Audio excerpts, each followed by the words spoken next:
You're listening to the Gamecasters.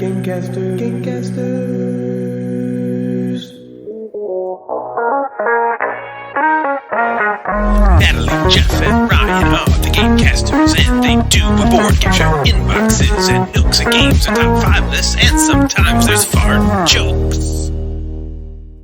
Well, hello there, gamers, and welcome to episode 75 of Your Doom. Yes, to anyone who dare listen here, you best beware, as we've all seen Squid Game, and half of us have seen Alice in Borderland, so we're just murderous monsters now who enjoy hunting human beings for sport.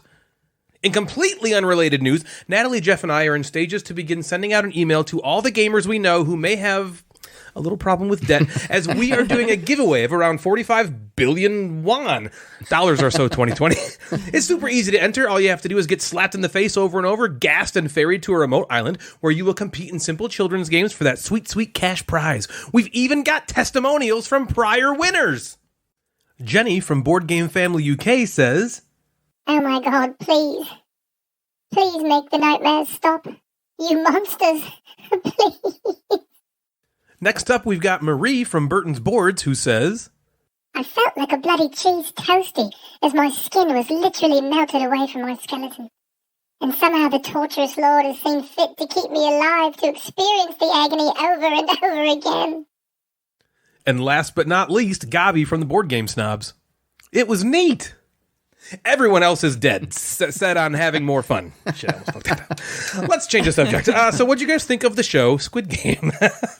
You've seen it now, both of you. Yeah, Natalie, I want you to go first. Yeah, let's hear what you think. Okay, so That's why I wanted you to go first. when this game first started, or when this Are you in it? show Are you in the first game? When this game about shows, we watched the game about shows. Delete Let me this. Start over. When the show first started, I wasn't even sure I could continue watching it because it was like kind of like upsetting to me. There was a lot of things in it where it was really like getting to me. I don't know if I was just like in a sensitive mood or what. Every episode, But at least, she was this- like, "I can't do this. Oh, I can't do. Oh my god, I Yeah, can't do this." play the next It was one. just like it was like heart wrenching, a lot of it. But at the same time, it was so entertaining, and I was like, I have to know what's going to happen. I have to know why they're here. I have to know what's going on. But also, I'm just like, oh, I'd like turn around and look at Ryan. I'd be like, oh my god, Did that just happen? Holy cow! yeah. But So if you it don't was- know, I didn't really, I Yeah, kind of explained a little bit said about it in the nobody's intro there, seen it, yeah. but really, so what this show is it's a South Korean, I believe, made show, that's Netflix. I don't know if it like just came to Netflix, but I it's think like, so. It's like the most watched Netflix show of all time. Yeah, maybe that is- now, or it's something everywhere. like that. It's everywhere. Yeah, I close read to that. somewhere a week or two ago that it was like catching up to Bridgerton to be the most watched And it's not show like that's on like Netflix. not just in the United States. It's everywhere. Like everywhere. Yeah. worldwide is Yeah. catching fire. So essentially, what it is it's these people who you find out basically they're just like all really massively in debt, or like to the point where they're like destitute. They're basically they're like desperate. they're potentially going to die in some way, because they're so in debt. So basically, there's this organization of people that kind of collects them all and brings them to this place. And basically, I don't want to say forces them because they went there of their own free will, but they puts them all in this situation where they have to play through 6 games. And if they win these 6 games, they're promised a humongous sum of money, like a ridiculous amount of money. That's really all they're told. All you got to do is play these games and you can win a ton of You'll money. get some money. Right. And there are, I mean, not all of them, but everybody in there is desperate for money, either because they're in gambling debt or they're like in a life situation. And then those where games they, take a turn. require, a ton of money, but yeah. Well, they're kids' games. So what's the big deal? I mean, red light, green light. It takes a turn. It is really disturbing. But so I had this conversation with Devin, and she was like, "Well, it is disturbing." We talked about how like do you want to keep watching it? And she's like, "Well, they are going there on their own free will." So she's like, "That makes it a little better." That's Yeah. 100. That's That what is I like totally too. true. Sense. That was a Yeah. very good choice of the showrunners to make it that Yeah, way, I because agree. otherwise It's more like a horror film. it's more of just like Hostel. Yeah. That's how I felt like. I'm like, this is like that movie Hostel, Yeah. where the Europeans kidnap these Americans and then they're basically they pay tons of money to just like torture people. Yeah, well, it's got like the Hunger Games, or if you go even further back, the Battle Royale type of feel. But the Battle Royale is even more disturbing because it's like 8th graders. Those are like kids. right, Yeah, Those those like children. Yeah. And it's basically just like, well, they know at the beginning, those kids, last one to survive wins. You're Right. killing all of your friends. Yeah. This one is basically like, just and I win think the like, game. Like after like halfway through, I was kind of like got a little bit desensitized. Is that a word? Yeah, that's a word. You didn't say it right, And but a feeling. Yeah. I didn't say it right. Desensitized. Yeah, so it wasn't like so upsetting, but earlier on, Yeah, back at episode 1 when Natalie was still just a sweet, innocent I lady. was just like, oh my god. And then by episode 12, she's just like stabbing people. Yeah. It was very good. It was a good show. I'd say it's worth watching. It was one of the more entertaining shows I've seen in a long time. It was so entertaining. I wouldn't even say like I always felt like it's not like great. I'm not like, oh my god, the acting, the writing but it's just so entertaining to me that I just wanted to know what happened. Very entertaining. I also would say I thought it was going to be worse than it was. Not from an entertainment standpoint, but I thought it was going to be like, okay, this is stupid, but it's also really good. I didn't think that personally. I was like, No, I didn't think it was a dumb. good show. I just wasn't what I like, mean? oh my god, this is Breaking Bad. Like the Oh writing. yeah, is it's through not the going to be like the and I best know show of that all time or anything. there's been some stuff about it being lost, like in translation, or I've heard that too. I watched it dubbed, and the voice acting is not No, the voice best. acting's not great. So I know there's got to be some sort of Yeah. that, and I Can think you get the subbed version? what do you mean? Subtitle. Like not have it dubbed and just watch it subtitled? I wonder Yeah, if you it's can just in watch do it that? subtitled Because yeah. I do that with anime all the time. Yeah, you can just watch it And that's subtitled. basically what this show is. It's basically an anime. Yeah. That's just in real life. But yeah, instead of Because a like that's what all the cartoon. stuff I watch. Yeah, that's well, what it that's the reminded other me thing. Like, I read that article about. They were saying this one person said like it's a totally different show, because Than of the Breaking Bad. translation to Yeah, English well, it is. or whatever. And then I read her examples of like what would be different, and like I disagree. Like like a certain character who's not even like one of the main characters, like came off a different came way. off a than different way. Totally than different would be an intended, exaggeration. But I Yeah. wouldn't say that the show was changed because No, of that no, at no, all. So I like, still have questions. Yeah, well, Like, they left. so they I'm- left a I'm- lot I'm open I think that ended. there's interested. going to be a season 2. I think you There better have be. to be. It's got to be. At Yeah. this point, Even it's if they money. hadn't planned one because of the so success of it, I huge, feel yeah. like they're You going to have be like, do we got to something. make. And whether season 2. who knows if that maybe season 2 doesn't live up, but I kind of heard a lot about this. The guy who I got wrote what you're this, saying there doesn't live up. Yeah. You get it like that. The creator of the show, I guess, was basically like almost like he tried to sell this a whole bunch of times to a bunch of people, And they were just like, and no, this is I dumb. saw he like was like broke. yeah, he like sold his like computer to like pay rent or something one month because he was just so. and then all of a invested sudden in Netflix picked it up, and now he's probably He's good to successful. this. Maybe we'll see. We'll see. Maybe. Unless he's playing the game, then Yeah, maybe he's not. then maybe not. Yeah. Well, and it's really funny because now, like not now, but it came out first. This Alice in Borderland show. Yeah, about a that's year also ago. on Netflix. It came out in December 2020. Yep, December 2020. Which is it's different, but also like kind of similar. Similar in the way where there's people playing games and the there's- games turn and there's a violent. lot of death, but the story is definitely different. But it's just kind of funny. And the way the that- show's presented is different, and but too. it's like still like I think it takes place in Tokyo and Yep. it's still dubbed but it's just kind of funny. I do want to watch that one next. It's good. Might be a next. It's very good. A lot of people are saying it's better than Squid Game. I feel like a lot of the people that are saying that because it's kind of cool to say that, because Squid it's Game is not so as popular. It's like, hyped, well, here's yeah. one I think is better. Yeah. Because I liked it a lot. I don't know if I'm ready to say it's better didn't than finish it, Squid yeah. Game. I'm only, like, Squid Game feels more Review. They're allowed to both polished be really almost. good. It almost feels polished. I think more polished. It's a different scope. Squid Game is a very, very small scope show, right? So if you watch Squid Game, it's basically like it follows these very tight group of people. They're in like one room, and then they're in the game. Yeah. And then Yeah. once in a while they're in like another setting, but it's very small and focused into this one little spot.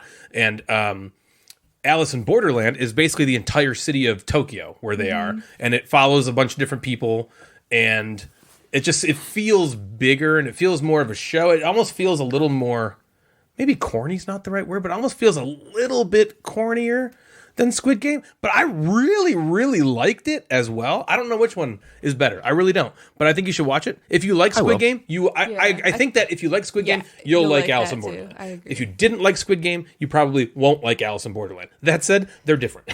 Yeah. They're very different, but they have a lot of similarities. But I think they're both fantastic shows. I got 2 shows. You been watching other stuff? Yeah. You've been watching. I've been watching this show that hasn't finished yet because it comes out weekly because Hulu's releasing weekly stuff. It's called Only Murders in the Building. Never heard of it. Okay. I'm Steve Martin. doing it right now. Steve Martin. like him. Martin Short. And Selena Gomez. What? Wait a Weird. sec. Let's talk about this. Okay. So Ryan's in. they live it's gotta be New York. But they live in this like very fancy apartment building and someone dies. Okay? And the It's 3 not of them Selena Gomez, is it? No. Thank God. Someone else dies. Okay. And the 3 of them kind of team up to be these like, random people That are going to solve the case? they're going to try to solve the case. What? Wait, and then they how do you start watch this? Hulu? and then they start a podcast where they're like talking, they're going through this Oh my thing. God, it's so us. the 3 of them, yeah. So if we were talking about crime, You're the Selena it would be Gomez of our you're group. Selena Gomez. I'm probably Martin Short. I used to Steve Martin. Yeah, you're Steve Martin. Steve Martin. Tonight. It's You so belong. is that a Selena Just a Gomez song? little me. Steve Martin. It's a Steve Martin. It's from The Jerk. It's one of those It's Steve from The Martins. Jerk. Yeah. Amy Ryan's in it too. Yeah, that's Oh, is that from The Office. Yeah, from The Office. Holly from The Office, Holly. and she's also Holly from The Wire. Flex. So I love Steve Martin and Martin Short. They're funny. The way Yeah, that they're they hilarious. play off of Yeah. each other is really Martin's funny. hilarious. Selena Gomez feels like such a random That is the cast, weirdest, but how person funny! funny. Like weirdest thing Yeah. ever. So it's really good. It's kept my attention for the it called 7 again? It's called Only Murders in the Building. Only Murders in the murders. Oh, I thought you said Murders. murderers. Only Yeah, murders, in the building. We're watching it. Yeah, Stop the show. I would watch. Yeah, shut the computer off. Yeah. And then I'm watching Ted Lasso, which I don't know if you're Natalie's Ted watching Lasso. that, or you haven't started it yet? No, I'm waiting for you. Waiting for me. We were watching Ted something, and Lasso. I assumed it was. So that's on Apple TV. Ted Lasso might be like the best comedy that's come out in a very, very, very That's long what time. I've heard from a lot It is of like people, the and best. I really want to watch it. It's like the best feel good show that everything is just so awesome about that show. Jason Sudeikis is in it, and he's absolutely great. hilarious. I So always think he's good he in was a everything he college does. football coach in the South United States, and he gets like a job as a soccer coach in England. Oh, And it's kind of completely over his head, but like Football. learning the ways. But he is just football, and the show is incredible. It's Are so all well the written. other actors and actresses British? Because I don't recognize any yes, of them. they all are. Oh, okay. Him and his like buddy who came over, like his kind of his assistant coach came over. Is also American. And yeah, it's so good. It just, you watch it and you laugh and then you just feel good. There's never really moments that make you go like, or like sometimes these shows have like these roller coaster sort of thing, and they do. But man, the show just makes you feel good when you watch it. It's really, We're it's watching really it. good. I just got Apple And it's just TV, so like, this funny. week. Before that, I started watching the morning show by myself, but Is that what it was? Well, Yeah. the one with Reese Witherspoon was what you were. yeah, that's the morning show. Or Reese But Witherspoon. I didn't think you would want to watch that, but the main reason I got Apple TV You gotta watch. was You for should Ted watch it. Lasso, for I us think to you'll watch like. together. You like Jason Sudeikis. I do. He's this awesome. is Everything he's in, he's funny. I feel. he is like now Ted Lasso. I feel like Yeah. that character has now is going to be him. Really? Like Yeah. that's what he'll be typecast. Yeah, as? they'll just be like- Joe told us at Gen Con, you're watching it. This girl at my work told me, like, she's like, this might My be my work. most favorite show It's ever. yeah, not Ryan's work, my work. Well, like in my group, in my department. but it is very, very good. So I would suggest watching those two and letting Okay. me know what you think of them. And I'll watch Alice in Steve Martin Borderlands. Worker Show. Oh, I'm Yeah. very into Selena Gomez, and any show that she may or may not be a part That of, one- whether it's good or bad. I'm If you have on any board. Who other cares? bad Selena Yeah. Gomez I'm bored shows, let with me a know. lot, but that one is like, doesn't I need don't quite get. Selena Gomez? Yeah. Oh, I just find her ridiculously Selena Gomez attractive. is wonderful. I just find her like, You were wrong. she looks like, she's got Beautiful, like, hotness. she hasn't grown out of Attractive like features. her like baby chubby cheeks. And she just looks Baby like chubby rude. so cheeks. young. Well, you could watch her in So this young. because She's like all the she's got to be time. like. I know, but she just looks like a she's child. our age. I think she's a little young. then, She's like- she's maybe closer to your age. She's my age. She's younger than me. Maybe? No, she's got to Wow. be in her 20s. Let's see. still. Oh, she's there. Yo. Oh, she's 29. Okay, So she's that's my old age. enough. That's older than I thought. Yeah, take that, you hater. Says here, Oh, Selena. Hate her. I'm just saying, She listens to our show. I don't How find dare her as you? attractive Selena as you Gomez's do. chief villain is Natalie. Stop Yeah, I it. think that's right there. Wow. Right there on Wikipedia. Unnecessarily hates her for Wow. chubby cheeks and youthful appearance. How dare she? Wow, what is wrong with How dare you? she have these things she can't control that Natalie hates? Well, and that's her- fine if and you her don't- voice too. You don't like her voice either? She does have Natalie's got a thing yeah. for voices. She doesn't. Or rather, If You might someone not has like a voice she doesn't like, hates them. only I don't hate murders in the them. building. I'm just talks a not lot, attracted to them. so she Sexually? does talk a lot in that one. Wait, Exactly. let's find out what women Natalie is sexually attracted to. Who you like? Emma this Watson? is a new segment. Yeah, she's nodding. Yeah, okay. Natalie is sexually attracted to Emma Watson, and you know who the other one is? I think that I could guess is Betty from Golden Girls. Riverdale. Betty White. Wait, is Betty White named Betty in the Golden Girls? No.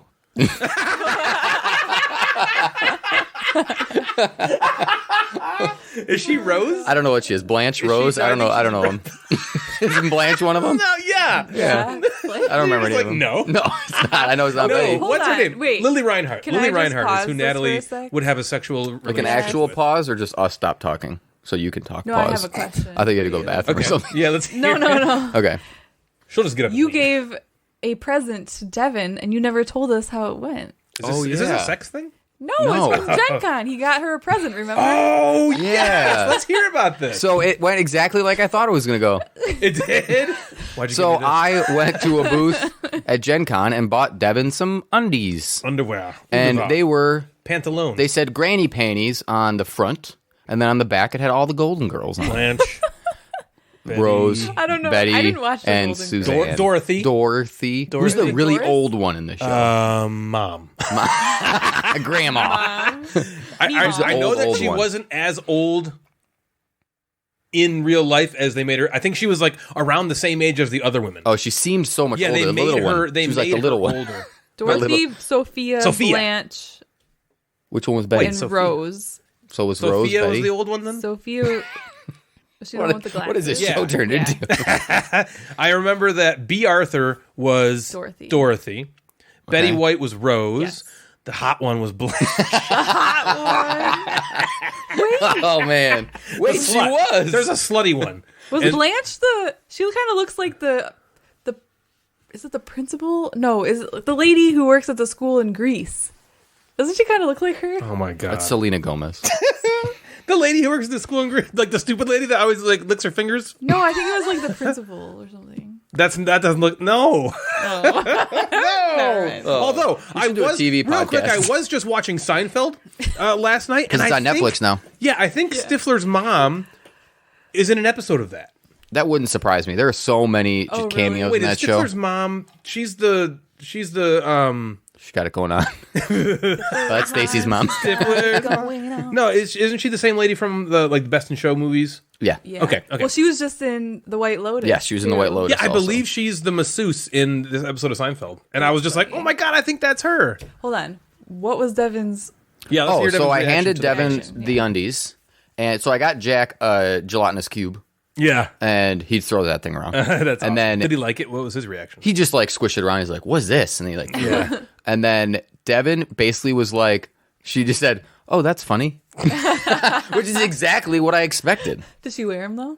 No, She doesn't. Oh, that's a bummer. I know she should. It's. I expected either that or like, why'd you give me these? Yeah, with like well- a laugh, like a laugh. Well, it was kind "Why'd of you like give she me was kind of these?" like, haha, that's funny. Like that. Which could also be that she thought it was actually funny, but that's yeah. just Or she was This like, is her oh no, This is dumb. personality. This is yeah, I was stupid. like, well, I could think go so. here at Gen Con and I could get you like a freaking sword or I like know. Yeah. armor. Yeah. You're like, this is the best thing That'd be you can awesome. get. Trust Or me. like You came home with a bow staff for me, Natalie. That would be like the greatest thing. yeah, ever. but for Devin, like Devin, here's a bow staff. yeah. She'd be like, you got to put that You'd in be the like, garage. do with this what you will. Put it in your nightstand. That's awesome. So, other than that, what was that? You just showed me your phone? I said our food's here. Taco Bell. It's here. We'll be right back. We'll be right back. Taco Bell, we're eating Taco Bell, we're eating Taco Bell, we're eating Taco Bell. We'll be right back. We're eating Taco Bell, we're eating Taco Bell, still eating Taco Bell. What you gonna do right now? Gonna eat some Taco Bell, gonna eat the Taco Bell. We're eating Taco Bell. We'll be right back after Taco Bell. Ah, wasn't that delicious? Yes. That was good. good. satisfied. Yeah, me too. And we're back. Welcome back. And we're back. It's always good when Natalie can be satisfied by something because I don't get the job done. But Taco That Bell is not does. true Taco at Bell. all. Okay, But how this come doesn't you need to turn always into have this Taco Bell type after of we show have sex? again. How come? Every time we have sex, you have Taco instead Bell of right like, afterwards. Instead of like, oh, you want a cigarette? It's like, Yeah. you want a quesarito? Yeah, exactly. Exactly. No, because that would mean she's like the cigarette. I feel like is like I need a cigarette now. Natalie's like that didn't do it. I need a quesarito. How about cinnamon Crispas? Give me those chips and Shove dip. one of those up there. No, okay. Oh So right before we had our gourmandizing time, I wanted to talk about this new card game that Evan from Being Friends has gotten me into. If there's a card game, Evan from Being Friends is playing into it. Yeah. We know how in the last show, or maybe it's 2 shows ago, we talked about, so when did we talk about Soul Forge? Was that last show? Yeah. The think so. Gen Con wrap up. And I was like, episode. this is actually how the whole conversation started about this new game I'm going to talk about. Because we mentioned Evan in last episodes that he about, would you know, be hey, into Soul that. Forge, Evan needs to get this game. He messaged me a few days after the show release, and he was like, I heard the shout out on the show about Soul Forge. He's like, I am very interested in that. I can't wait till it comes out. I'll get it retail. It's going to be great. And he was like, now, I know Star Wars Destiny is your favorite game ever. He's like, I think, and it's dead, right? Star Wars Destiny is no longer being supported by Fantasy Flight. They haven't released a new set in a long Wonder time. why. It's a bummer. It's the best game ever. What were they It's too thinking? good for people. It's too good. It makes all the other games look so bad. Don't you dare go against Star Wars Destiny. So he was like, I know Star Wars Destiny is your favorite game of all time. He's like, I think I might have the game that could replace it for you. Wow. It's That's called bold. Flesh and Blood. Yeah, I was like, really? Gross. He's like, it's called Flesh and Blood. Before he got blood out, it was like Flesh and Blood. I went over to the game store and I bought a box. Okay. Yeah. And so it's basically a collectible card game, you know, like Magic or Star Wars Destiny. And I was the one good thing about not being into Star Wars Destiny was the collectible card game aspect was gone, because it's a money pit for It's a one. money pit. Yeah. And you have so much product because of all the money you buy. It's like, where do you store it all? Star Wars Destiny was double the fact of that because it had dice. You get this huge chunky die in every pack. So if you buy a booster box with 36 packs, you now have 36 huge chunky dice that you have to store and figure out how to what to do with. So Flesh and Blood is just cards, luckily. But so he was like, I think it's time. Get back into it, man. Let's do Flesh and Blood. I think you're going to like it. And so I went out and I bought a booster box. And it was like, I mean, they're expensive. It was like $130, I think. How many cards do you get? I don't So know you shit get about 15 collectible card cards games. in a pack. Okay. And there are 24 packs in a box. So whatever 15 times 24 It's like is. 360 cards, It's like I think. 10,000 cards. It's like a million cards. Yeah, okay. Yeah.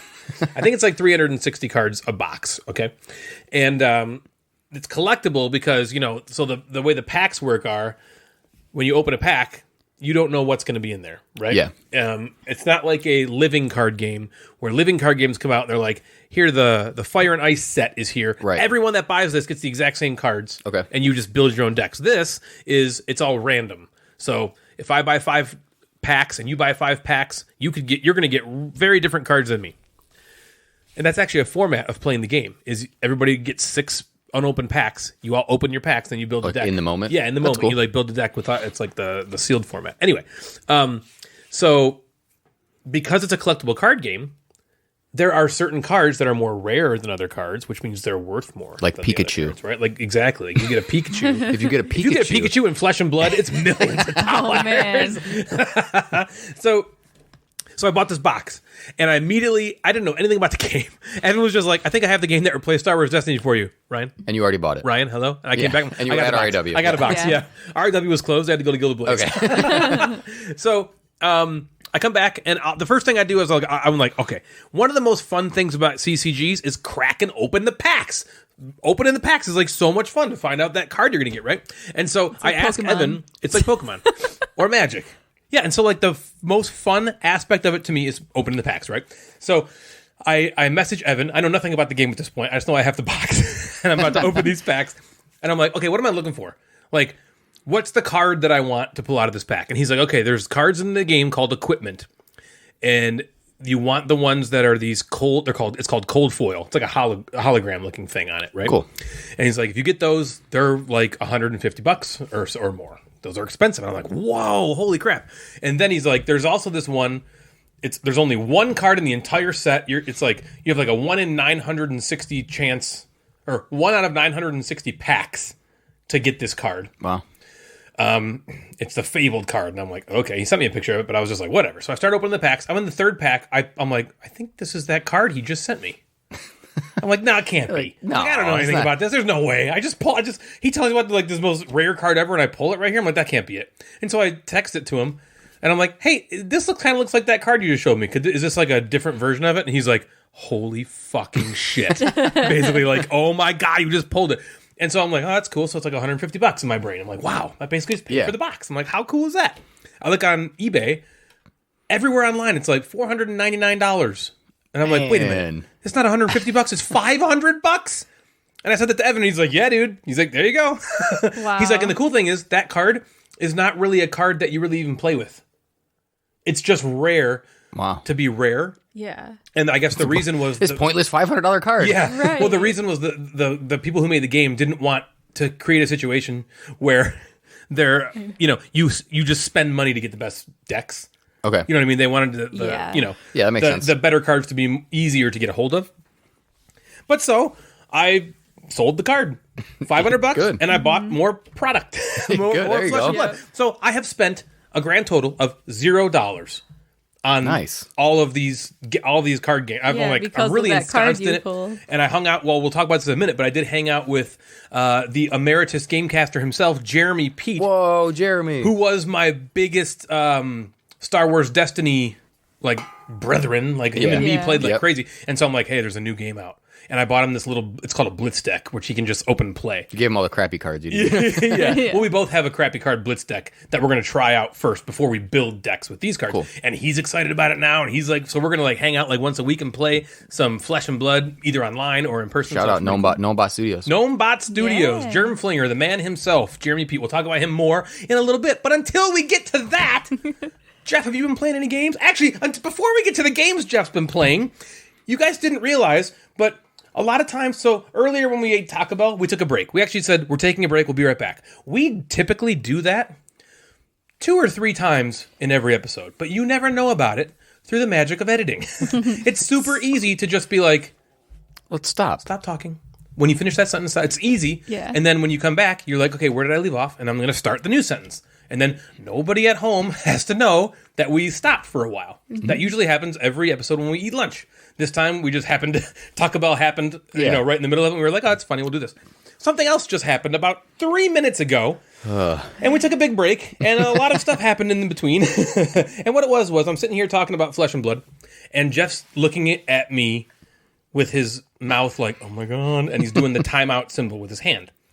And I'm like, what the hell? So I finished my sentence and I paused the recording. And he's like, okay, I didn't want to create a panic. But right behind you, inching its way ever closer to you, is maybe the biggest spider I've ever seen in my life. He's like, you're going to want to move to your left, stand up, and then get out of here. And he's like, Natalie, you're going to want to run the fuck away. I was very clear with my directions. Way over there in the corner. He's like, I'm going to stand over here, and then we'll decide how to treat Spidergate 2021. It was how big was this fucking thing? You said the body was a quarter, I think. Yeah, I was going to say, it was definitely bigger in total than a quarter. Yeah, the legs made it like 50 centimeters. It was like a walking quarter. Yeah. Like if you took a quarter and added legs on it. Get a spider. I think it was like a wolf spider. Maybe. It was, I don't know what the fuck it was. It was huge. It was talking to us. Yeah. It almost moved in. Yeah. So if you'd like to buy a house, Ryan and Natalie's house is up for sale. Yeah. The spider now lives here. Yeah. So what I do whenever there's a spider, most people just crush them to death. But me, I do things a little differently. I eat them. Yeah. I mate with them. I want to be the first ever spider human. No, what I do is I trap them and then I throw them outside. I take a plastic cup, I put it over the top of the spider. I take a large cardboard sheet. In this case, we use these HelloFresh cardboard recipes because they're like the perfect they're like thicker paper. And I shove the paper under the cup and I trap the spider between the cup and the paper, and then Jeff opens the door and I launch the whole thing outside and then go and run away. Yeah, right. Hoping by the time you go pick it up later, it's gone. Me and Jeff watched it walk out of the cup. Oh, okay. So it was outside. It like Kool-Aid Man out the back end of the cup. It might knock on the front door in a few minutes. But. Yeah. Excuse me, this was my house. Yeah. Can I get back in I've been living here for 50 years. Yeah. This is the biggest fucking spider I've ever seen. That's disgusting. Like in the house. It was disgusting. Yeah. It was like tarantulas. We live in the north. We live in the north where they're not like we don't get a ton spiders. of huge spiders. Like if you go down to Alabama, this was probably there's some nothing. big spiders down there. Nothing. Ugh, so that's crazy. So anyway. Outside of Spidergate 21, have you been playing any games, my friend? Yes. I've been back on it. I feel like Yeah? the couple weeks after Gen Con when we were kind of getting into the swing of school. I didn't play a ton. Sure. I've been getting back into it. Game night has come back on the Mondays, and Devin and I have been playing a few times during the week, so that's been cool. Has school game night come back? Yes. Board Game Club is back. Fridays? Fridays after school. Yep. We also have incorporated in the building this, what I probably would have called like homeroom. We call it like seminar, same kind of thing, whatever. I can create, like, I can have my group meet during that seminar time throughout the week. So this past week, we actually met on Thursday and Friday. Wow. During school, and then Friday after school for a little bit. Do they feel like super cool playing board games during school hours? Yeah. Yeah, because you can sign up for a whole bunch. Like, teachers are kind of encouraged to do something different. Like, someone's going through and talking about, like, Marvel, and then they're watching an episode of Loki, and then there's someone that just takes kids outside and walks around the track and exercises or stretching or breathing activities. There's or like spider trapping class. Or spider trapping class. So you can take a whole bunch of stuff during the seminar, which is really cool. Or you could go to, like, study hall or get help from teachers, that stuff like that. So interesting. So I've been running Board Game Club during some of those. And they've been obsessed with, and that also gets more kids who can't stay after school because that's not, Right. you know. So I'm not- trying to bring more kids in that way. Right. But they're like playing the crap out of Taco Cat goat cheese pizza. Are they really? They're like all thanks to Lydia. loving it. They played Stay Cool on Friday and thought that was like a blast. Yeah. They like didn't really keep score. They just like played, which played. is awesome. That's the way to do it. I have a lot of kids during that daytime that will just play Uno. We'll just like rack Uno over and over and over and over again. Wow. And they love card game. They love Uno. So like a lot of kids were playing Uno, and then I was like, hey, how about you try Love Letter? And then they liked Love Letter, so that was kind of cool. So I'm really enjoying having that during the school day. It feels How long like is that time? it's like 45 minutes. Okay. Which isn't bad. I can introduce a game, and then if they stay after school, they can keep playing whatever they were playing, or they can play games like Taco Cat Goat Cheese Pizza over and over again. So I'm bringing more lighter games to that because I have a lot of new members. Sure. Board Game Club because we haven't been in school in 2 years. Yeah. So I have to go back. I have to like reset. None of them are really wanting to play like Castles of Burgundy or They just want games to play yet. really, really light So stuff. yeah, I'm gonna How try. many kids you got so far? So I have 20. I have 20 signed up during the day. Wow. And then usually there's about 10 to 12 that stay after school. That's awesome. That's pretty great. Yeah, it's been awesome. So a game we've been playing because I'm not going to talk about Taco Cat Goat Cheese Pizza other than just go buy it because it's really fun. It is fun. Yeah, it's like $8-10. funny. It's funny. It's one of those funny Happy Salmon-y games. Exactly, which is another game they're playing too. Cool. So one of the games I was most excited about at Gen Con was this game called Oltree. Yeah. Oltree with some little tilde things over it, you know. Yep. You remember it was on last episode's Association Station. Oh, Yeah, it was like Young Plant. What was it? Something like that. I don't even remember the clue. Who knows? I don't remember. Something like that. So that Young was seed. technically- maybe? Yeah. So who cares? It was stupid. Yeah. I didn't get It was it. dumb. Stupid. I think this was technically my first game I bought, but Joe actually bought it for me because he was walking around. He got there before us. He was walking around and called me and was like, "Hey, were you interested in this Oltree game?" And I was like, "Yes, buy it now," because I don't know how many copies are going to be there. It was one of those things that could have been limited, you know, because I feel like the availability was questionable throughout Gen Con. But I got it and got it to the table quick twice, actually. Oh, yeah. Once I at remember Gen Con. At Gen Con. You guys were playing Land vs. Sea. Oh, right. And Joe had set up and learned Oltree and taught it to us, and we played it once. And then I picked it again the following game night. And the reason that this game caught my eye is it's got some names attached to it that we know. So it's designed by Antoine Bauza. Bauza. And Antoine Bauza has just a plethora of Bet he games in does. his portfolio. He sure does. Seven Wonders. He did part of Seven Wonders. Duel Ghost with Bruno Stories. Casal. Ghost Stories. Takanoko. Hanabi. Takedo. Draftosaurus. You said Hanabi already? Hanabi. Rampage or Terror in Maple City. Yep. Seven Wonders Duel. And he teamed up with this guy named John Grumpf. Who has done nothing except this Oltree. game. Yeah. And the artist is Vincent Dutrent. Vincent Dutreit. Dufrench. Vincent Dutoit. Dutoit. Yeah, and he's done a whole bunch of games, which I He's looked up. amazing. He's done Robinson Crusoe, Jaipur, Atlantis Rising, preview for next game I'm going to talk about, Lewis and Clark, Quest for El Dorado, Lost Cities, Elysium, Broom Service, Medici, Treasure Island. And what's amazing about all those games is they don't have... I don't think I would look at it and say that's him, right? He doesn't have like a staple. Yeah. But he's just so like those are all so different and they look amazing. Mm-hmm. So this game is maybe my favorite out of those crew of artwork The artwork in Oltree is beautiful. It looked very nice. It seems like it fits the theme. It just is so well done. So anyway, in Oltree, players are knights working together to try to protect their people, land, and kingdom. Isn't that great? That's what we all do. The middle of the board, so there's this big board that goes out there. The middle of the board is the castle. Okay, and the castle is you're just trying to like protect that castle and build it up. And the outside spaces, so the middle is the castle. The outside 8 spaces are just broken up into like the land around the castle. And there's in each of these spaces there are spots for event cards, or I'm not sure what they're called. Maybe they're encounter cards, whatever. And players start with their own cool special power, which is awesome. I know we all usually love a special power, and also their like health track. And what's very cool about your special ability is it's dependent upon where you are on your health track. So some powers that are really awesome, you need like full health or close to full health to activate. The powers that are kind of like, well, this is cool, are more in the middle. So that's how they get you, you know, if you think of like ghost stories, you can get your power taken away certain ways. This is how they take your power away, is if you dip below a certain point in the health, which I think is cool. So there are 5 scenarios in this book. So this is a little unlike a ghost stories or where you can play it over and over and over. Or a pandemic where you're just kind of going, right? There's 5 set scenarios. They're preset. Each scenario has a deck of cards that really drives the story, the event cards, and they are placed outside of the castle. So that castle is in the middle. Then the event cards or encounter cards are placed outside. And that's what you're doing the entire time. So everybody gets 2 actions on their turn. A lot of it is moving, right? You move. Yep. Kind of, again, like ghost stories. You got to move. So you move to a place. You can interact with the events, which are card flips. You can fight off invaders. You can get resources. You can use those resources to improve the castle, to get more dice for checks and things like that, or special powers, just kind of stuff, right? So you're collecting stuff to turn that stuff into better things and then interacting with these events. And as the cards, like you're interacting with these cards, the active player gets to move to a spot and say, all right, I want to interact with this event. And on the back of the card, it might say something like, you've come across a broken wagon or a band full of barbarians, right? That's what it says in the back. And then you flip it over and the person next to you, kind of like Dead of Winter, reads the story to you. Like it says, like you've walked through the thing and these barbarians are looking at you, and do you want to help them or do you want to just run away, right?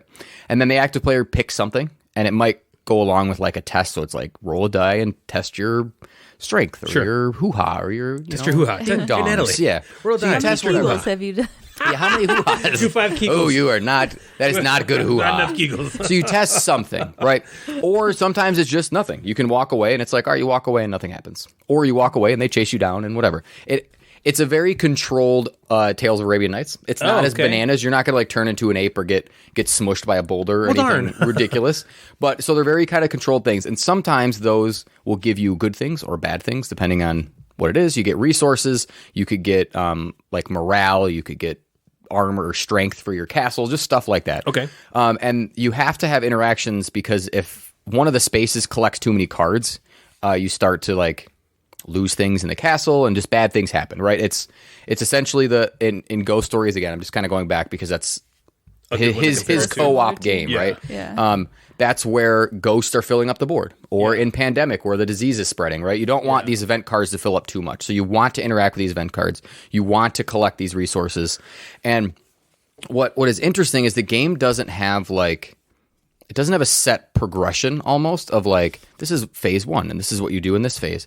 At the beginning of your turn, you actually roll 2 dice. 1 dice tells you how far. Is it 2 dice? Well, it's 1 and then it could be 2. But basically the 1 die tells you how far you're going to move along this track, and the track keeps track of the game phases. Oh, I like that. You like Track that? keeps track. So for example, if I roll 1, I move the marker to the next space, and that space might be an event that goes out on one of the cards. Okay. The next space, if I rolled a 2, I move to that one, and that might be just a card that affects everybody. Ooh. And then there's another one that is basically progressing the story. So once you get to the end, you kind of go around, you stop there, and it progresses the story and tells you what happens in the story. How much communication are you allowed to do? It's pretty much open. All the resources you collect and everything like that goes into the castle. So you're just collecting it for the castle. You can't, if you're reading an event or an encounter card to someone, you can't say, oh, you should probably go left, or you should probably fight them. You can't do stuff like that because you're just the reader, right? The active player is supposed to make the decision, but the other players could talk about it. So if we were playing and when Ryan was reading, Natalie and I could talk about, do you think I should just like fight this thing? Do you think that? But you can't like wink or hint or nudge. You can't do any of that. So it's you basically just go through this story deck. So there's a deck of cards that is the story. Like as you get to the end of the track, it progresses the story. Okay, and it tells you all these things. And then at the end of it, it will be the kind of the final mission. Okay, in the first mission, it's a monster you fight. I'm assuming that it's going to be you're going to have to be fighting something in all of these and all these things. You're protecting the castle, so it just makes sense. So when that last thing flips up, it tells you the end of the game conditions. Okay, so you are kind of preparing for what is sort of unknown because that card flips up and it's like, all right, here's this big boss man you got to fight. Stuff to take Hopefully you care have of, some stuff. Here's what his health is depending on the game conditions. Here's what this is. Here's what you need to do to hit him. Here's how long you have. And then you either do that or you lose. And that's the game. And then there's other scenarios. The first scenario took an hour, maybe a little less, which was good. I think that was a good length. The other ones say they're longer, so I don't know what the longer one is. So did you just play the first scenario again, the second Yeah, one? I've played 1 hour and 1 minute. Yeah. Super long. 1 hour and 2. I played it twice, and I've had an interesting relationship with this game for the 2 plays. So my first play I thought was really disappointing. Yeah, you didn't really like it, I remember. And I think part of it was I didn't know what I was doing and why. Like, why am I getting these resources? Why am I interacting with these things? Why am I protecting the castle? And that was frustrating me. It felt like the game was just like happening around me and we were just there to watch it happen. Or just like, yeah, does that make sense? Yep. Just kind of Totally like, does. Yep. so I didn't know what I didn't know, right? So then I played the second time, the same scenario. So that means I had all the information. Yeah. And I guess I don't know how to, you can't separate that in your brain, but that play went a lot better. I understood what was important, what mattered. You need to be upgrading the castle. You need to clear some of those events because bad things will happen. There are also like some missions that you have to accomplish throughout the game. You should be doing those. Well, it sounds like the learning curve is one play. Yeah, so if you buy this game and play it and the first play is like, what the like why? Yeah. Maybe rack it and play it again right there because an hour, usually if you're having game night with people, you might have a couple hours. Yeah. Try it again right away maybe and see like, all right, let's go with this strategy because we won the second time, which was great. So I'll be moving on to mission number 2. But I'm really hoping that if I play mission number 2, we get destroyed and then do I just have to play the mission again? Do you know, like, Yeah. I hope the knowledge that I've gained through the second play carries me through the other games of going, this is how you play this game, this is how you win, not let the game just happen and then I'll play along. Totally. Right? Yep. So after 2 plays, it's hard for me to say, like, I love it, I hate it, so I'm going to throw it in the good, not great category for now. I think with more plays, different scenarios, it could be better than that. Because there were moments in our second play with the 4 of us in our game group that I had the feels of like a Ghost Story, which is one of my favorite co-op games because it just is it's so fun and it just can crush you in a minute and then you can survive and then things are going well and then they're not instantly. Everything is great. This game is easy. One turn goes by, you get 5 ghosts out. Yeah, Uh-oh, that roller coaster was fun. Is fun for me in that type of game, and I didn't feel that as much in the first play of Oltree as I did the second play. So good, not great for now. But time will tell. I will update you. And maybe you with are a future planning segment. on playing more. Yeah, I'm going to play it again for sure. Because I think Dave and Joe both really liked it. I'm still questionable about how Bill liked it, but I think the both of them liked it. They both enjoy co-ops more than I do, so they were enjoying themselves more during this game. I did really like the encounter cards. So when you're going to these different places and you have these encounters, I really liked it, but it was weird because I think that's one of the reasons that I didn't understand what was going on in the game. Right? Like, okay. I felt like, all right, flip this over, read this event, and then the thing just happens to you. For good or bad, it just kind of happens, which is what I said earlier that I didn't like. But that is fun in itself, right? Flipping over and making a decision is fun. Yeah, absolutely. But then I'm like, how do I make a decision to help my team or to get resources? How do I make those decisions? Right, like you didn't know how this decision was going to affect the outcome of the game. But picking things was fun. Like, all of a sudden, wandering near barbarians or, like, you see a dragon in a tree and you're like, what do you do with it? Like, those are fun decisions. I like doing that. Yeah. So maybe with more plays or different scenarios, because all the scenarios are going to be different in the next play because you have different stacks of cards for the different scenarios. So all those would be cool. Maybe there's an instance where I have to look at the back of the card and then maybe I pay attention to the name of the event more or the encounter card more. Like, all right, if it's a broken down wagon, maybe it's how we get resources, right? Maybe there's some little hints in that kind of stuff. More plays will hopefully tell with that. This game also comes down to dice rolling. So if you're just not rolling dice well, you're not going to win. That's about Because there's like Ghost Stories, right? You got to roll well in Ghost Stories or you're going to lose. Pandemic, you probably got to go roll well or you're going to lose. This one, you have to roll well. There are some things to, unlike Ghost Stories, which I liked in this one a lot, is there are ways to add to your total to mitigate some rolls to try to like fix some of the things. And the power sort of helped re-rolling and adding stuff. So I enjoyed that. So I also just love having player powers. That's like the coolest. I liked how they tracked your player power so you don't get it all the time. So you have to manage sort of boosting your health up enough to get your power, or if maybe if your power is not worth it, you take a hit, whatever. So it is an absolutely gorgeous game. All the pieces are wooden. The resource tokens are wooden.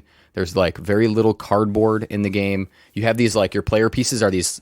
They're probably like 2 inches tall, 2.5 inches tall wooden horses. And that's like your character pieces, which is awesome. I still think it might be maybe Vincent Dutoit's best artwork. Really? Out of those other ones, man, I'm looking at it. I'm like, this is beautiful. Really cool games. Cool. He did Yeah. Rising 5 too, I think, which was yeah. cool. Yeah. That guy's a good artist. So I'll update everybody. I liked it. Good, not great for now. I think with the first play of the second scenario, it will solidify one way or the other. Yeah. With the next play, Okay. I'll update you. Good. Yeah, I'm interested to hear what you think. Yeah. Further. It's it. So Oltree. that's Oltree. Yeah, young seed. What do you got? Young I think it was whippersnapper Young seed. So normally, what happens at Gen Con is in the weeks prior, I make a list on a spreadsheet, putting down all the booth numbers, the prices, the notes about the games that I want. I then rank them by desirability, and so when I enter the vendor hall and make it moan with delight, I have a plan. I don't just pound away. There's a rhythm, a cadence. Each gaming thrust planned in advance to give the vendor hall and myself the most pleasurable experience possible. And when I'm finally done, it's oozed out so many games from its opening, it needs a cigarette afterwards, or in Natalie's case, a Quesarito. Now, that doesn't mean there isn't some improvisation in there. If you just did the same old thing every time, it would get boring and eventually you'd lose the magic.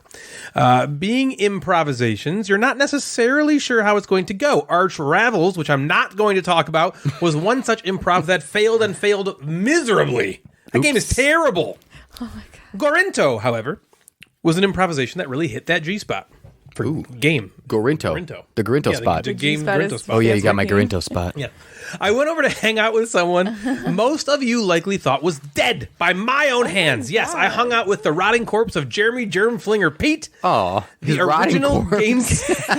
the original Gamecasters co-host. It's like Weekend at Bernie's. You were just like, "Is your turn, Jeremy?" I was manipulating his hand. The man who, when asked to start up a gaming podcast with me, said, I don't know, I gotta get home. And the rest was history. Well, now that the panic of the pandemic is still in full force, I decided it was time to venture forth and hang out with the man once again. So I went over to his place and we played a couple games. We got Land vs. Sea to the table, a game that, if you know Jeremy, you know would be right up his alley, as he loves tile-laying games, and if it's anything like Carcassonne, all the better. We played it, and he seemed to like it.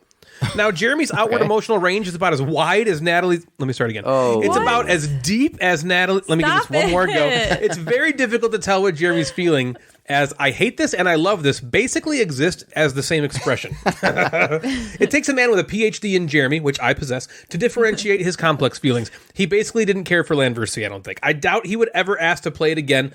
Though if you didn't know the man like I do, you might think he really liked it. Oh, really? I thought he liked. He said I think liked it. he did say he liked it.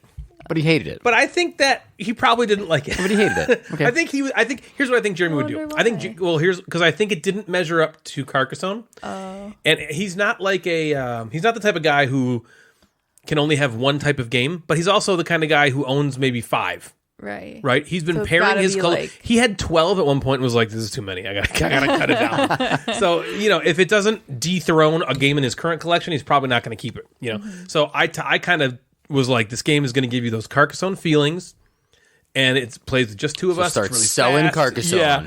And so I think that he disagreed with that, which is fine. But so then we played Gorinto. And I don't know that I've seen him this excited since the time we played Attraction with Richard Launius. So I told you guys about that story? No. Maybe once or cool. twice. Yeah. I have. He let out a telltale, this game has a solo option, which was all I needed to hear to know the man was about to pull and put this game in his top 5 of all time. Oh my God. So let me tell you a bit how it plays before I get to my thoughts. Gorinto is just a light strategy game. So things I liked about it. It's a lightweight strategy game. Yeah. Okay. It's just a light strategy. Yeah, it's easy. No, okay. Gorinto's an abstract strategy game with some sort of Japanese theme about balance and harmony by being in tune with the elements or some such nonsense. The way that translates into a game is that you have a 5x5 gridded board, as is tradition, and on the board there are tiles stacked on top of each other in that 5x5 grid. On the top of the board, outside of that 5x5 grid, is another row with 5 tiles on it, one on each space. And on the left side of the board, outside of that 5x5 grid, there's a column. And that column also has a tile on each spot, 5 tiles. On your turn, what you're doing is you're selecting one of the tiles on either the outside row or the outside column and moving it in a straight line to any of the 5 stacks of tiles in its row or column. You then place the tile on top of the stack and take tiles based on the color of the tile you just moved. That's confusing. There are 5 different colors of tiles. Each is a different element, but I'm just going to use the colors because who cares about the theme? Orange, blue, white, purple, and brown. Those are the different colors of tiles. It's like wind and fire and who cares? Yeah. Each colored tile has a different pattern attached to it. That pattern is what you look to when you're taking tiles from the grid. Okay? The point of the game is to take tiles because there are round and end game scoring cards that depend on how many tiles you take. One card might say, at the end of each round, score points for your stacks of tiles that are an even number. Another might say, score points for your stacks of tiles that you have the majority in. Then there are endgame cards that will double the score points of any certain color. So the entire game is you just taking tiles from that 5x5 grid in such a way as to best satisfy those scoring cards. The way you take tiles is, again, determined by which color tile you decide to move on your turn. Remember, from those row or column that's outside of the 5x5 grid, and how many tiles on your board you already have of that color. For instance, let's say I move a blue tile from the left column. I move it in a straight line from where it is to any of the 5 tiles in that line. I place the tile on top. Then I look to see how many blue tiles I currently have on my own player board. That tells me how many tiles from the grid I'm allowed to take. You get one more tile than the number you have on your player board. So if I have 0 blue tiles currently, and I choose a blue tile to move, I will get 1 tile from the grid. The tiles you take from the grid depend on the color you're moving and what that pattern associated with that color says. So if I take that blue, I get to take as many tiles up to the amount I already have on my board in the same row as the blue tile I just placed. You can take any color you want to, and then they go on your player board. If I take and move a white tile, wherever I place it, I get to take tiles orthogonally adjacent to that white tile. Again, the number of tiles I take is determined by how many white tiles I currently have on my board. You go back and forth until there are less tiles to move than players, and then the round ends. You score the round based on the scoring cards, and then you refill the outside of the board with new tiles, and then start another round. At the end of the 4th one, you also score the end game goal cards, and the most points is the winner. Things I liked. I really liked this game. If Dave was here, he might say that is a Ryan James-ass game. Okay. It was a lot of fun to figure out which tile to take and move and which other tiles to then take. You're constantly monitoring the scorecards and seeing how best you can achieve them. You're also constantly monitoring your opponent because a lot of the scoring cards are the who has the most or who has the tallest for points. And so you need to pay close attention and hope that you can situate yourself for the best score. The game felt very zen to me, which I really enjoy in an abstract strategy game. It gave me kind of like Onitama vibes, and I don't know if that's just because of the theme, because they're both kind of like Japanesey themes, or the fact that the game felt very clever in such a simple way, which is what I love about Onitama. It's got that why didn't I think of that feel, which I really love in games. The last mark in its favor for me is how quickly it plays. The game almost takes longer to set up than it does to play, but I really like that about it. It gave the game a real sense of urgency and tightness because of it, and it's also beautiful. If you've seen the box is awesome looking. You said this 2 players, or it can play to 4? 1 to 4. Okay. 1 to 4. Yep. The box is gorgeous, and the components are really nice, and the art is great, and it's just a great production. So things I didn't like. I think the game would be much different with 4 players than with 2. With 2 players, it was much easier to plan for the tiles you want, as the board state doesn't change that much between turns. But in a 4-player game, it would almost be impossible to plan ahead at all, as the game state would change so much in the 3 turns that aren't yours, with people taking upwards of 4 tiles off the board every turn. by the time it gets back to you, you're just going to have to be like, okay, what's happened? What's there? Now what can I do? You can't really plan in that way. So in that way, it's going to be very, very tactical, and that's okay, but that's something to be wary of. My biggest gripe with the game, though, is the tiles. The tiles are really cool looking. They're these plastic square tiles that are made to fit perfectly on top of each other, and that is what presents the issues. First of all, I see why they designed it that way, because if they were just cardboard tiles like Carcassonne stacked on top of each other, it'd be very easy to accidentally hit them, and then they all fly everywhere. And in a 5x5 grid, when you got tons of tiles stacked on top of each other, if you hit something and you could just ruin the whole game state. So they have them stacked on top of each other like that, and they kind of click. They don't click together, but they kind of it's like a groove, right? Yeah, they fit into each other. Yeah, exactly. So in theory, that's a great idea. In practice, it's really annoying. And the reason is because you pull these tiles from a bag to seed the board and reseed the outside of the edges each round.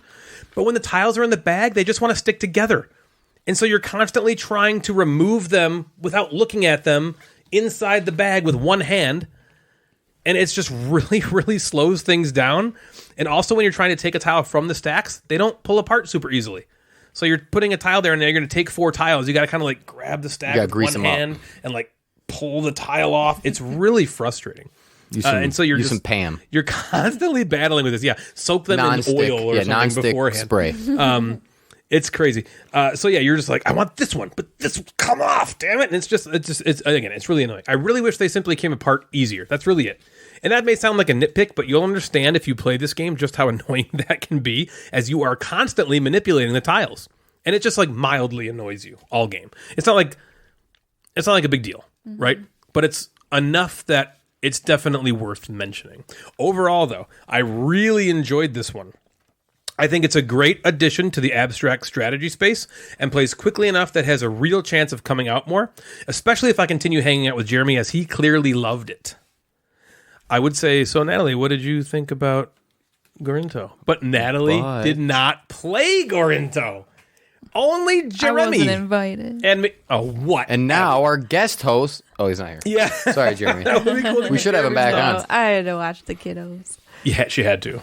Well, she was forced. Well, somebody had to. Someone was over at Jeremy Pointer's house. Listen, why are we recording at 4 o'clock today, miss? I had to go golfing this morning. She did say, she's like, it's the last weekend I could possibly go golfing for the rest of my life. So I need to go golfing today. For the year. I will never throw that in your face until you do the same to me, which is happening right now. I was just kidding.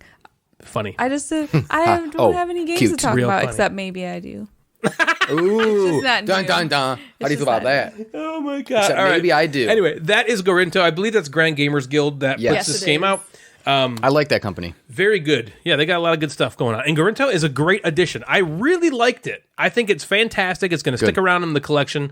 I'm very interested to see how it will play with 4 because it's going to change completely. They've done, the Artemis Project. I think was. Again, I don't know all their games. That might be the biggest hit they've had in the last few years, and now they have another. Something it's like it's like an Artemis Project spin-off, but it's a standalone game that is Kickstarter or on Kickstarter or something. But their company maybe to look out for, smaller-ish company. But they got Endeavor, Age of Sail. That's a huge one. Yep. Oh, Endangered, Artemis Project. These are some good games. Yeah, Gorinto. Those are the only ones I think I've heard. They made that little the escape room game incident. that Yeah. Oh. The holiday hijinks thing, right? A game called Lost Vegas.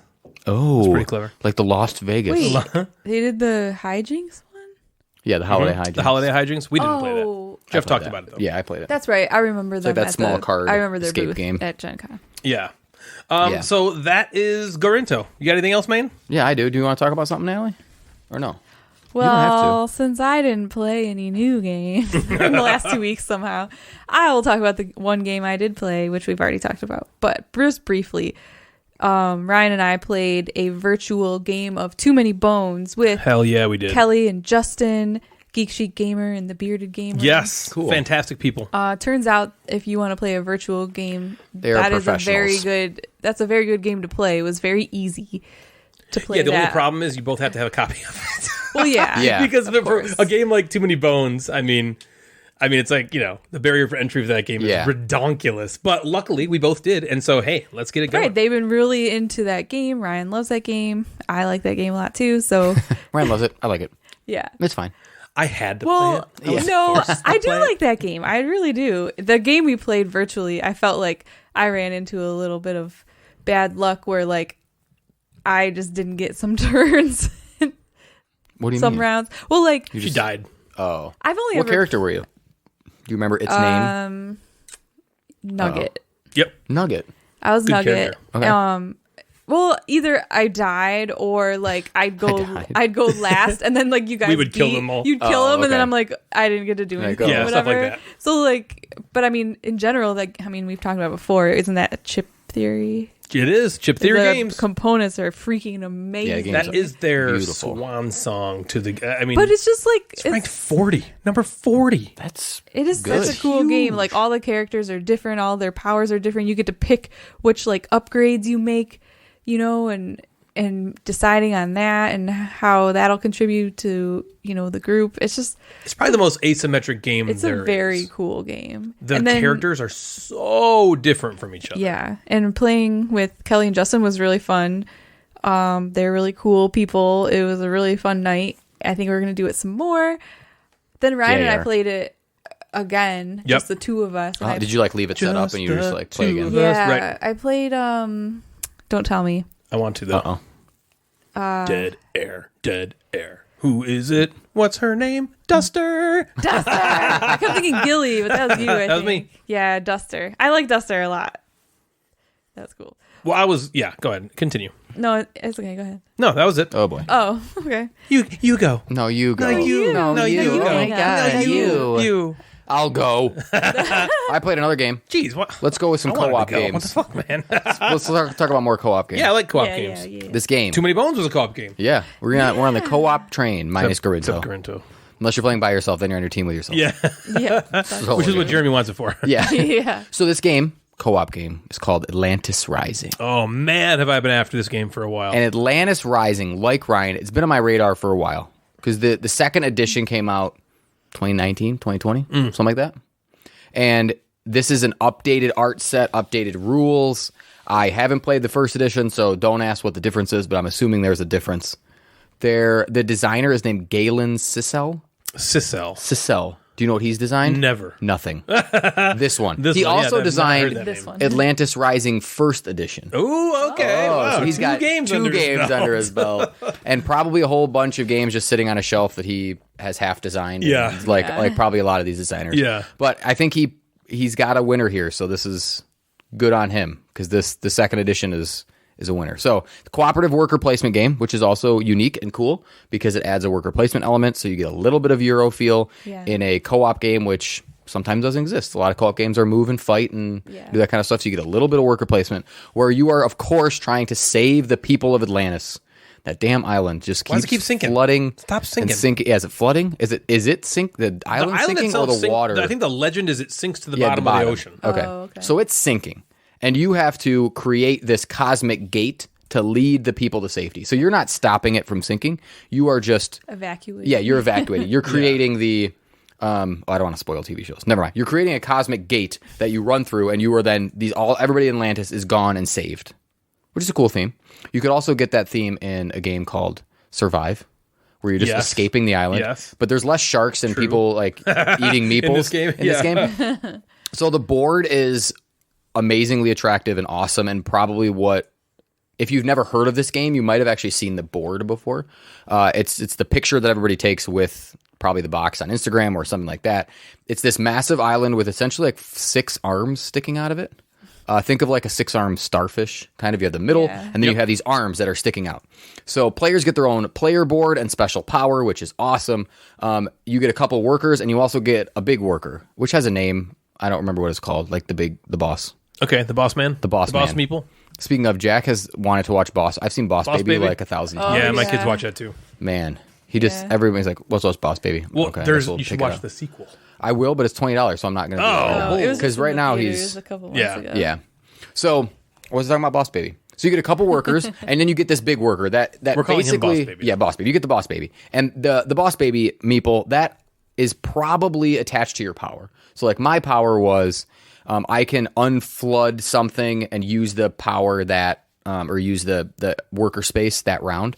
But I can only do it with my boss baby worker, not the little ones. Gotcha. So a lot of the powers are tied to that big boss baby. Okay. So play begins in a round with everyone placing workers on the various spots of the board. So each arm of the board has 6 or 7 pieces that kind of connect like a puzzle. Okay. And you are placing on one of those spots on the 6 arms. So 6 arms times 6 or so spots, there's 36 spots. And each of those spots, each of the arms has like a kind of like a category, right? Or it's like this arm will get you resources. This arm will get you a different resource. This arm will get you cards. This arm will get you these. So you're basically trying to all at the same time putting out your workers. So Ryan says, I think we definitely need people to go here. We definitely need people to go there. So there's no like turns. We're all just working simultaneously to put out workers. And that's interesting. Yeah. So I like that. That's kind of cool. You just kind of go. So this is where the teamwork happens versus there's also, if there's debate and whatnot, you go with the first player and the first, I feel like when I play co-op games, we all kind of agree or figure out the best path, but there's always kind of that caveat of if you can't agree, the first player gets to decide that kind of thing. But that usually doesn't come up a lot of times. Is that potentially prone to alpha gamer? Probably. But there's, with powers, there's a lot to think about and you can ultimately just kind of do what you want. In our game group, we have a lot of people, we've all played games before, so we all talk, but it could be a problem where if you're playing this game with a bunch of people who are new to games, you would obviously better at it, right? Right. So you'd have to probably take a back seat, right? So once... Interesting. Yeah, so these spaces, like I said, let you get some resources, exchange them, add some cards, and then one of the spaces is to add workers to your pool, so you can get more workers throughout the game. And that is, of course, Bill's favorite action. So he'll just go there and try to get... And that's always good because you're working together to get the workers. You want... Everybody is kind of using the benefit of the workers. So once workers have been placed, each player then draws a misfortune card, which is as bad as it sounds. And that usually leads to like flooding of the sections of the island. So each island has... some art form on it that's like a desert, the forest, the mountains, the whatever. So when you flip over the mountain card, you have to then flood the mountain, the closest section. Yeah, the end spot of that arm, you flood it. If you happen to have meeples on that spot, you lose them and they don't get to take the action yet because you just place them out there. Shit. And then you flip them over. And that's not less meeples you have for the rest of the game? No, they just drown for that time and they come back. They swim back to your player board. Okay. You have like a raft, maybe. We'll think of it like that. Okay. But the spots that are closer to being flooded, so the end of the arms, those are better spots. They get you more resources. They're easy to roll dice to get resources. They have a higher exchange rate. They get you more cards. But it's kind of risky taking those spots because the misfortune card could drown them for the turn. Okay. And there are some like cards. Basically, the best card that you can flip over is nothing, right? Is Calm Seas, is the nothing card. There is never something like get a bunch of bonus free stuff. It's never that. Yeah, Respite. Respite. Yeah, it's just break. That's kind of what it is. And then there are also cards that like say, if there's a spot with 2 workers on it, you have to remove one or something. There's just bad kind of stuff that happens in this misfortune deck. So once the misfortune cards are drawn with everybody, then everybody takes their actions in whatever order you want. So even though you're working on teams, you are collecting your own set of resources. So unlike Oltree, where you're kind of just putting them in the middle, you have to collect your own. Okay. One of the spots that you can choose is this cool spot on this separate circular board. And the circular board is where you are going to spend resources to build these gate components. And the gate components are what's going to lead to the making of that cosmic gate. Wasn't Cool Spot the 7-Up character? Oh, like that red dot? Right. Wasn't he Cool Spot? I don't know. Maybe. There was a game on the Genesis called Cool Spot, I think. Man, it was like 7-Up with some game. marketing. Yeah. Right. It had a video game. A dot. Might have been on the Super Nintendo, too. Yeah. Yeah. I think it was called Cool Spot. I need you to create this video game. Yeah. All it is. They made this like giant red zit, a game. You just give him arms and legs. Yeah. And take And him just through let him run around. Kind of like world. his creative is Mr. Hand. All right, I will tell you this, though. Mr. Hand was created to be stupid. There's a character that I have. My hand, and Scarlett named him Mr. Hand. Okay. Maybe I called him Mr. Hand, and she talks to him occasionally. But it's just me. I'm just like, hello. But one of hey, his Scarlett. hands is Mr. Hand, and the other hand is just Mr. And Mr's really grumpy. And she like Do you know which one is which? Yeah, my right hand is Mr. My left hand is Mr. Yeah. Hand. Scarlett named Mr. She would even talk to Ryan on the phone and be like, "Is Mr. there? Can I talk to Mr. Hand?" Well, so here's the thing. Mr. Hand was created as like the tickle monster. So he was a bad guy. But Scarlet turned him. She sympathized therapist? with. She sympathized with Mr. Hand, and now he's like. Now he is her like. buddy. Yeah, Mr. Hand is like the hero of the story. Mister is now the evil villain. bad guy. But still, Scarlet will still like hug and kiss him goodnight. Man. But all he does is like. Rah, rah, rah, Scarlet has hits turned this him, evil and character into a good She guy. is. She sees the good in She's like, all "Mister." things, even anthropomorphic hand characters. Yeah. So continue. Nothing Sorry, like I heard that. you say cool spot, and I was like, Cool spot. I can't not talk about it now. What was I saying was the cool spot? The gate? You were like, building there's a the cool gates? spot to go to. Yeah, the cool spot. Oh. Yeah. So that's where you, because after you've collected these 3 or 4 different kind of resources, you spend them to build the components of the gate. So there's 9 gate components that you pick at the beginning of the game. It tells you Gate components. gate, Yep. Gate components, that you. So when you build one, it tells you what it costs, 2 gold, a silver, whatever, right? Yeah. It tells you what it costs, and then you add it to this sweet circular board. It has a nice inlay. You like put it in there. That's so cool. And looking, man. That board is sweet. Yeah, and that gate component will give you possibly an extra spot to put your workers. It gives you a bonus in the moment. It could say unflood an island, or it could say discard some misfortune cards or something like that. So there's like planning of timing of when you want that. Like you don't want to get the unflip an island tile right away, but that's probably the cheapest one. You might want to wait for that to be later. Adding the worker spaces throughout the game is very cool because now you can place on the island or you can place on these gate. If you're components. unflipping a tile, can you only unflip the most? Yes, the one that would logically be like in that order. Right. So once you have all 9 components built in this circle, then everybody takes their big boss baby meeple. And as an action, you have to go to the middle part, which is the cool action spot. And then you're building the power core, which has like this crazy cost, and everybody has to contribute to it. So that's why you're collecting your own, is everybody has to at least chip in one of their resources to build this gate component. Once you build a gate component, you win. If all the island floods, you lose. Is that the only way to lose? Pretty much. Yeah, there's some like... But I've heard it's really hard. I can see that it gets very hard. So we played the level 1, like intro level, and I actually added an extra bad card. My mistake. So it's actually like level 1.1. 1.1? Yeah. And it was, we would have lost, I think, on the following turn or the turn after on like level 1. Wow. But that was our first play. So learning about what That's to kind of do cool. and that Winning kind of, like by the skin of your teeth is fun. Yeah. Yeah, And we it also is. It's needed, exciting. we needed one misfortune card could have ruined us. Yeah. I Luck of the draw. we saw that one, we like flipped up and we ended up having to shuffle it back into the deck, which would have been like, no workers can go to the cool spot, which that's when we were going to win. So if that all of a sudden that flipped up as a misfortune card, we Right. then have to wait one more turn, a Then whole bunch you of can drink misfortune stuff cards. up. The land always floods at the end of the round. It always floods. So you're always going to lose something at the end of the round. Really? Kind of like in Forbidden Island. Yeah. You know the flood meter? Yeah. It's kind of like that. We're all like in the first round it's nothing. In the second Yep. round it's 1, 2, After a 3, while, and then it's it's just like, gonna. oh, shit. But you get to pick which one's We're flood. cycling, yeah. So we would have had to survive something else or try to fix things. There's also these very cool. I don't know what the heck they're called. They're basically blockers that you can spend these cool gems on to like try to block some of the islands from getting flooded. So there's a lot of kind of teamwork and talking about that kind of stuff. I like this one. I usually, again, don't lean cooperative. I liked my first play of this one better than my first play of Oltree. Yeah. And I think Atlantis Rising is a keeper. Sweet. It reminds me of the Forbidden games a lot.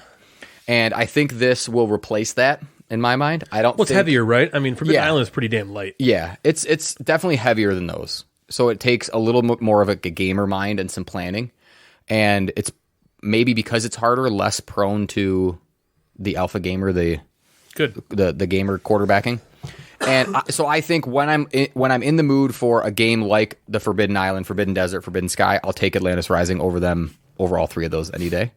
And the powers, the actions are cool. I love that whole the gate building, right? I love adding those special tiles to the board at the right time to get you the most things, to add more actions to the board. It feels like it should. I don't know if it was in the first edition at all. I don't know what was in there, but that makes the game for me. If that wasn't there, it would feel like Forbidden Island, and I would be like, I don't really want this. Yeah. There are some dice rolling things, but there's a lot of ways to mitigate dice rolling. You can pay these gems to increase your number. So when you want resources on one of the arms, if you go to the gold spot and you go to the spot, it says you can take a gold, you take a die, and if you roll a 3, you get the gold.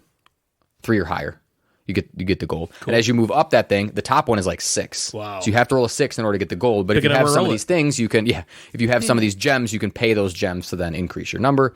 So the dice rolling can hurt you, but also you can try to mitigate some of that. But again, it's a co-op game.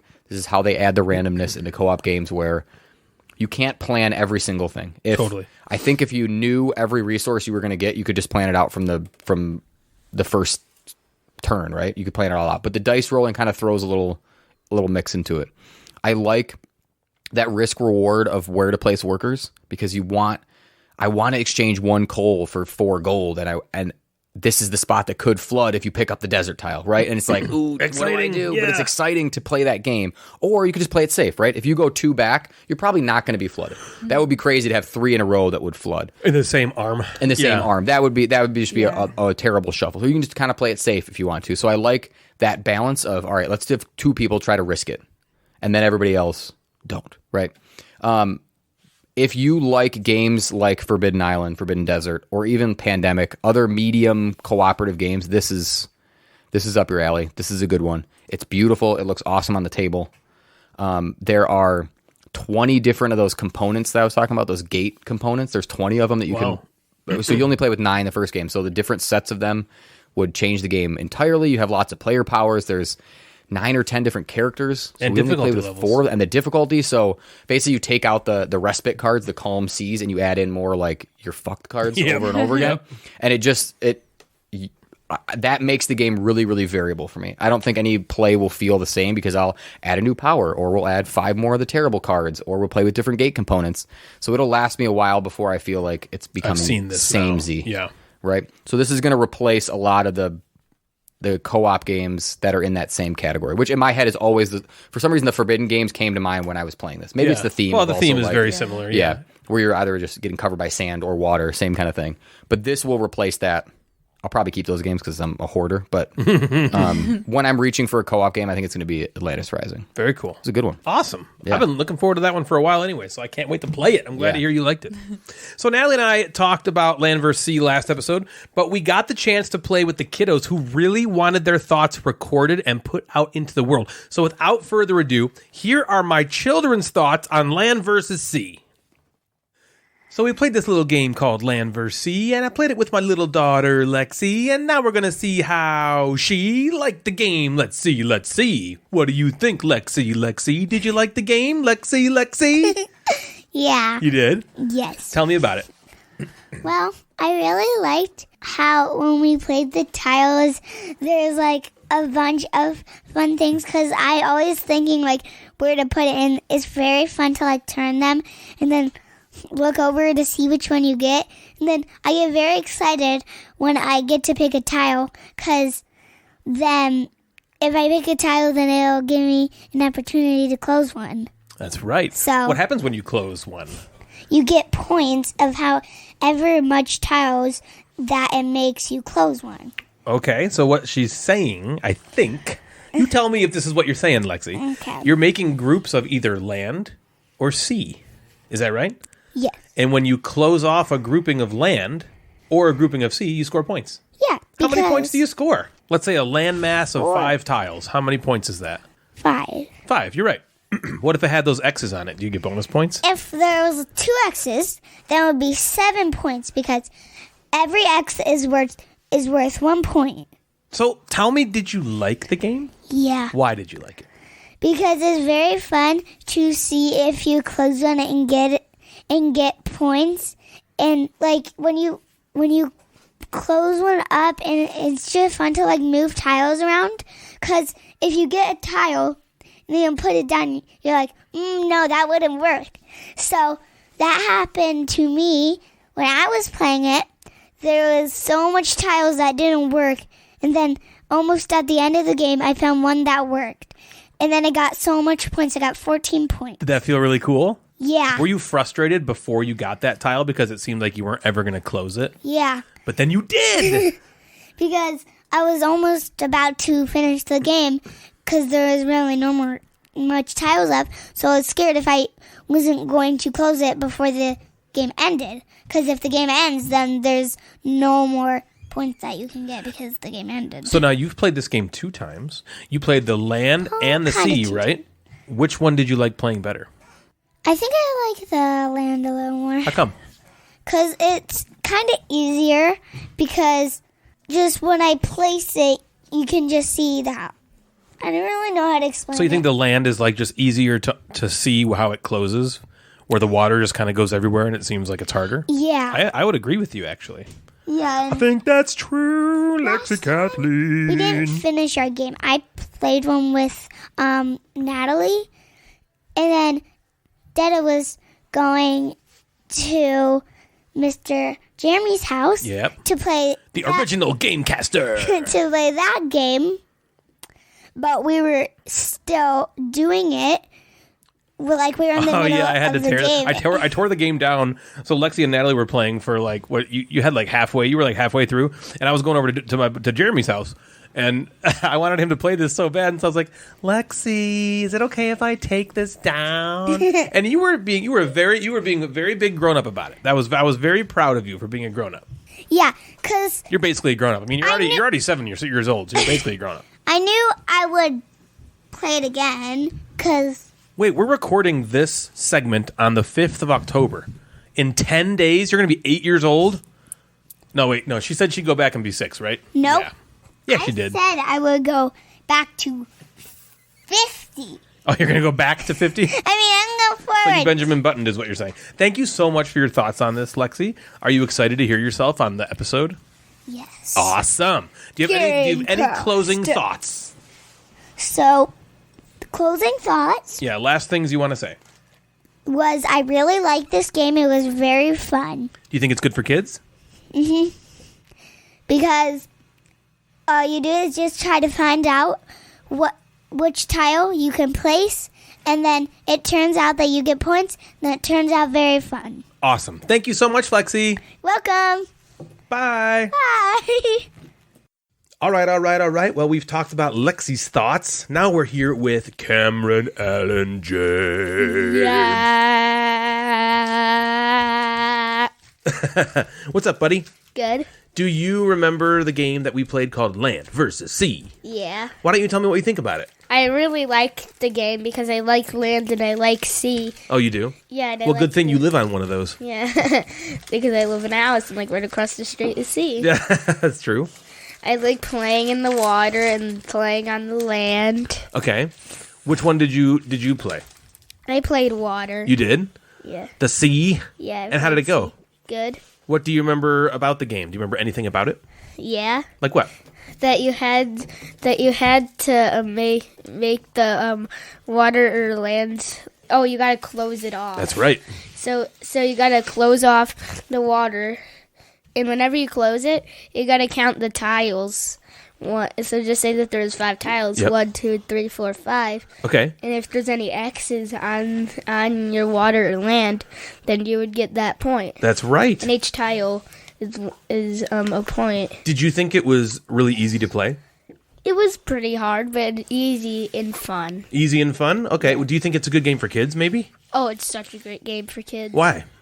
Because like on the game there's like monsters and stuff like in the water, and it knows some kids like monsters and stuff in the past. So there's cool stuff to look at, you think? Yeah. That's awesome. Well, hey, thank you so much for sharing your thoughts, little man. You're welcome. Do you have anything you want to say to end it? You should buy the game. It's really fun. You heard it from Cameron. Land versus Sea. Thanks, buddy.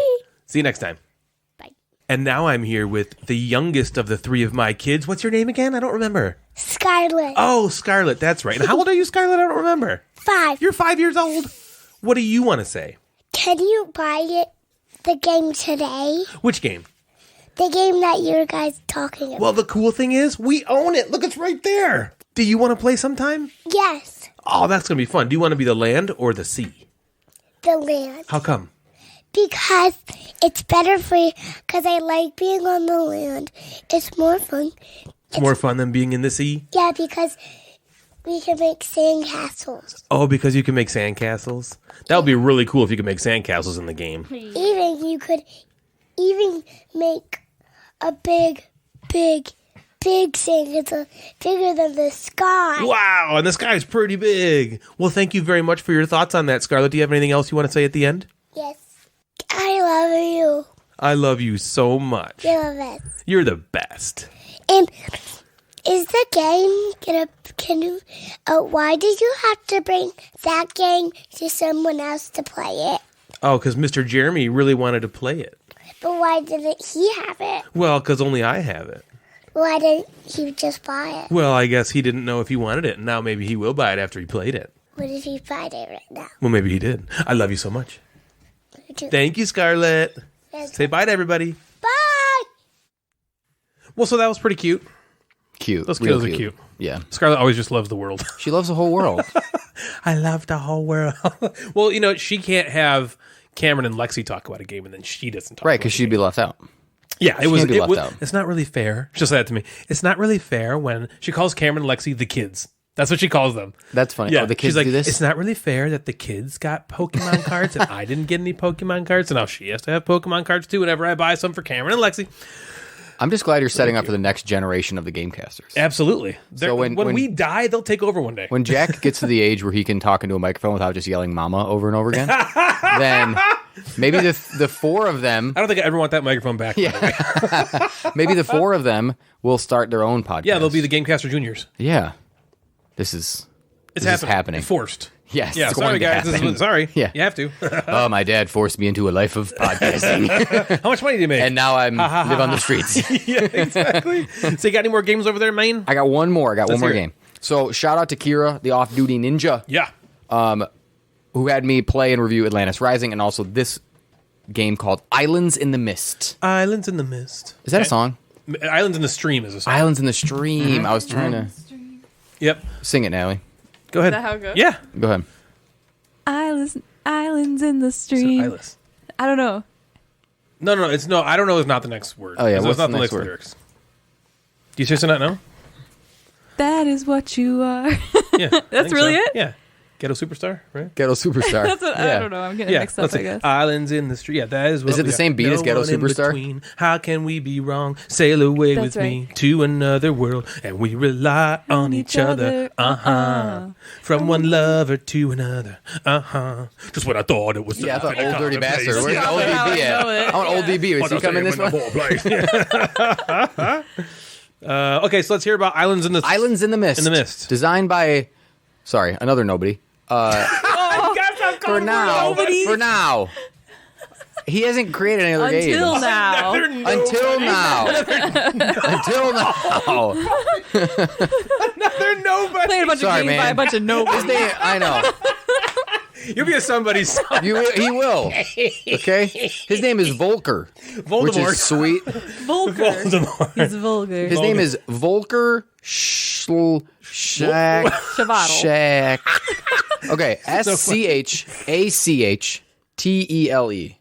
And the A has one of those little hoo-has over the top of it. Shakatelli. Shakatelli. Volker Shakatelli. I like So, Some nobody. Volker, sorry. That's the funniest thing. name. I'm sorry, Volker. Sorry, Volker. He's got no games. It's this and Queen's Architect from 2015. Oh, Queen's Architect. I haven't heard of that. Yeah, exactly. He's the guy's a Why nobody. you said no game. God damn it, Volker. Make a game already. Why don't you have a portfolio? Fucking nobody. So this is his stepping stone into great things. He's Yeah. starting here. 100%. Just like our other friend in the other game that I We did. don't know because they're nobody. Yeah, what's the other guy's name? You were like Atlantis Rising. Before you were like, guess what this guy's done? Nothing. Galen Sissel. Galen Sissel. Where do you know him from? Nowhere. Nothing. You don't know him from anywhere. Fucking nobody. Yeah. Right. Well, because I talked about Antoine Bauza, and Antoine Bauza, he's a somebody. But the other guy with Antoine Bauza wasn't. Yeah, he was nobody. He's a third There's nobody. 3 nobodies. God damn, what kind of podcast is this? Talk about a bunch of nobodies. This game called Islands in the Mist. That's funny. Oh my god. Designed by Volker. What'd you say his name? was? Voldemort Schlackenmack. Yeah. Volker Schmashel He Mishel. sounds great. So Mixel.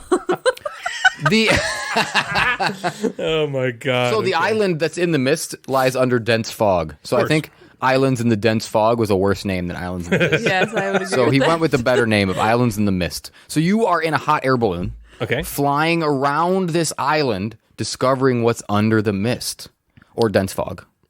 Interesting. Makes sense? So you're above the island looking down, and the island is covered in fog. Looking down on all the nobodies. Yeah, all these underneath freaking the nobodies. fog. You got to be somebody to have a hot air balloon. True. It's a very good point. So this game, I think, would fall into one of our top 5s we did in the last handful of episodes. It only has player boards, no main board. Just player Episode boards. 72. For peeps? Is that what it was? I think. Okay. Wow, You were that'd looking be at the impressive. list earlier. Yeah, that's weren't you? why I saw. So it is each player board is a board of hexes, 71. right? Hex spots. 71. Damn it. So it's a board of hex spots. I think if you thought of the board from Castles of Burgundy, if you think of that with just empty hexes. So kind of like that, you have a hex full of hexes. Oh, hexes. It's Catan. It's Catan, of course, Yeah, okay. of course. And your player piece is your hot air balloon that you're moving around this hex board. Okay. Okay.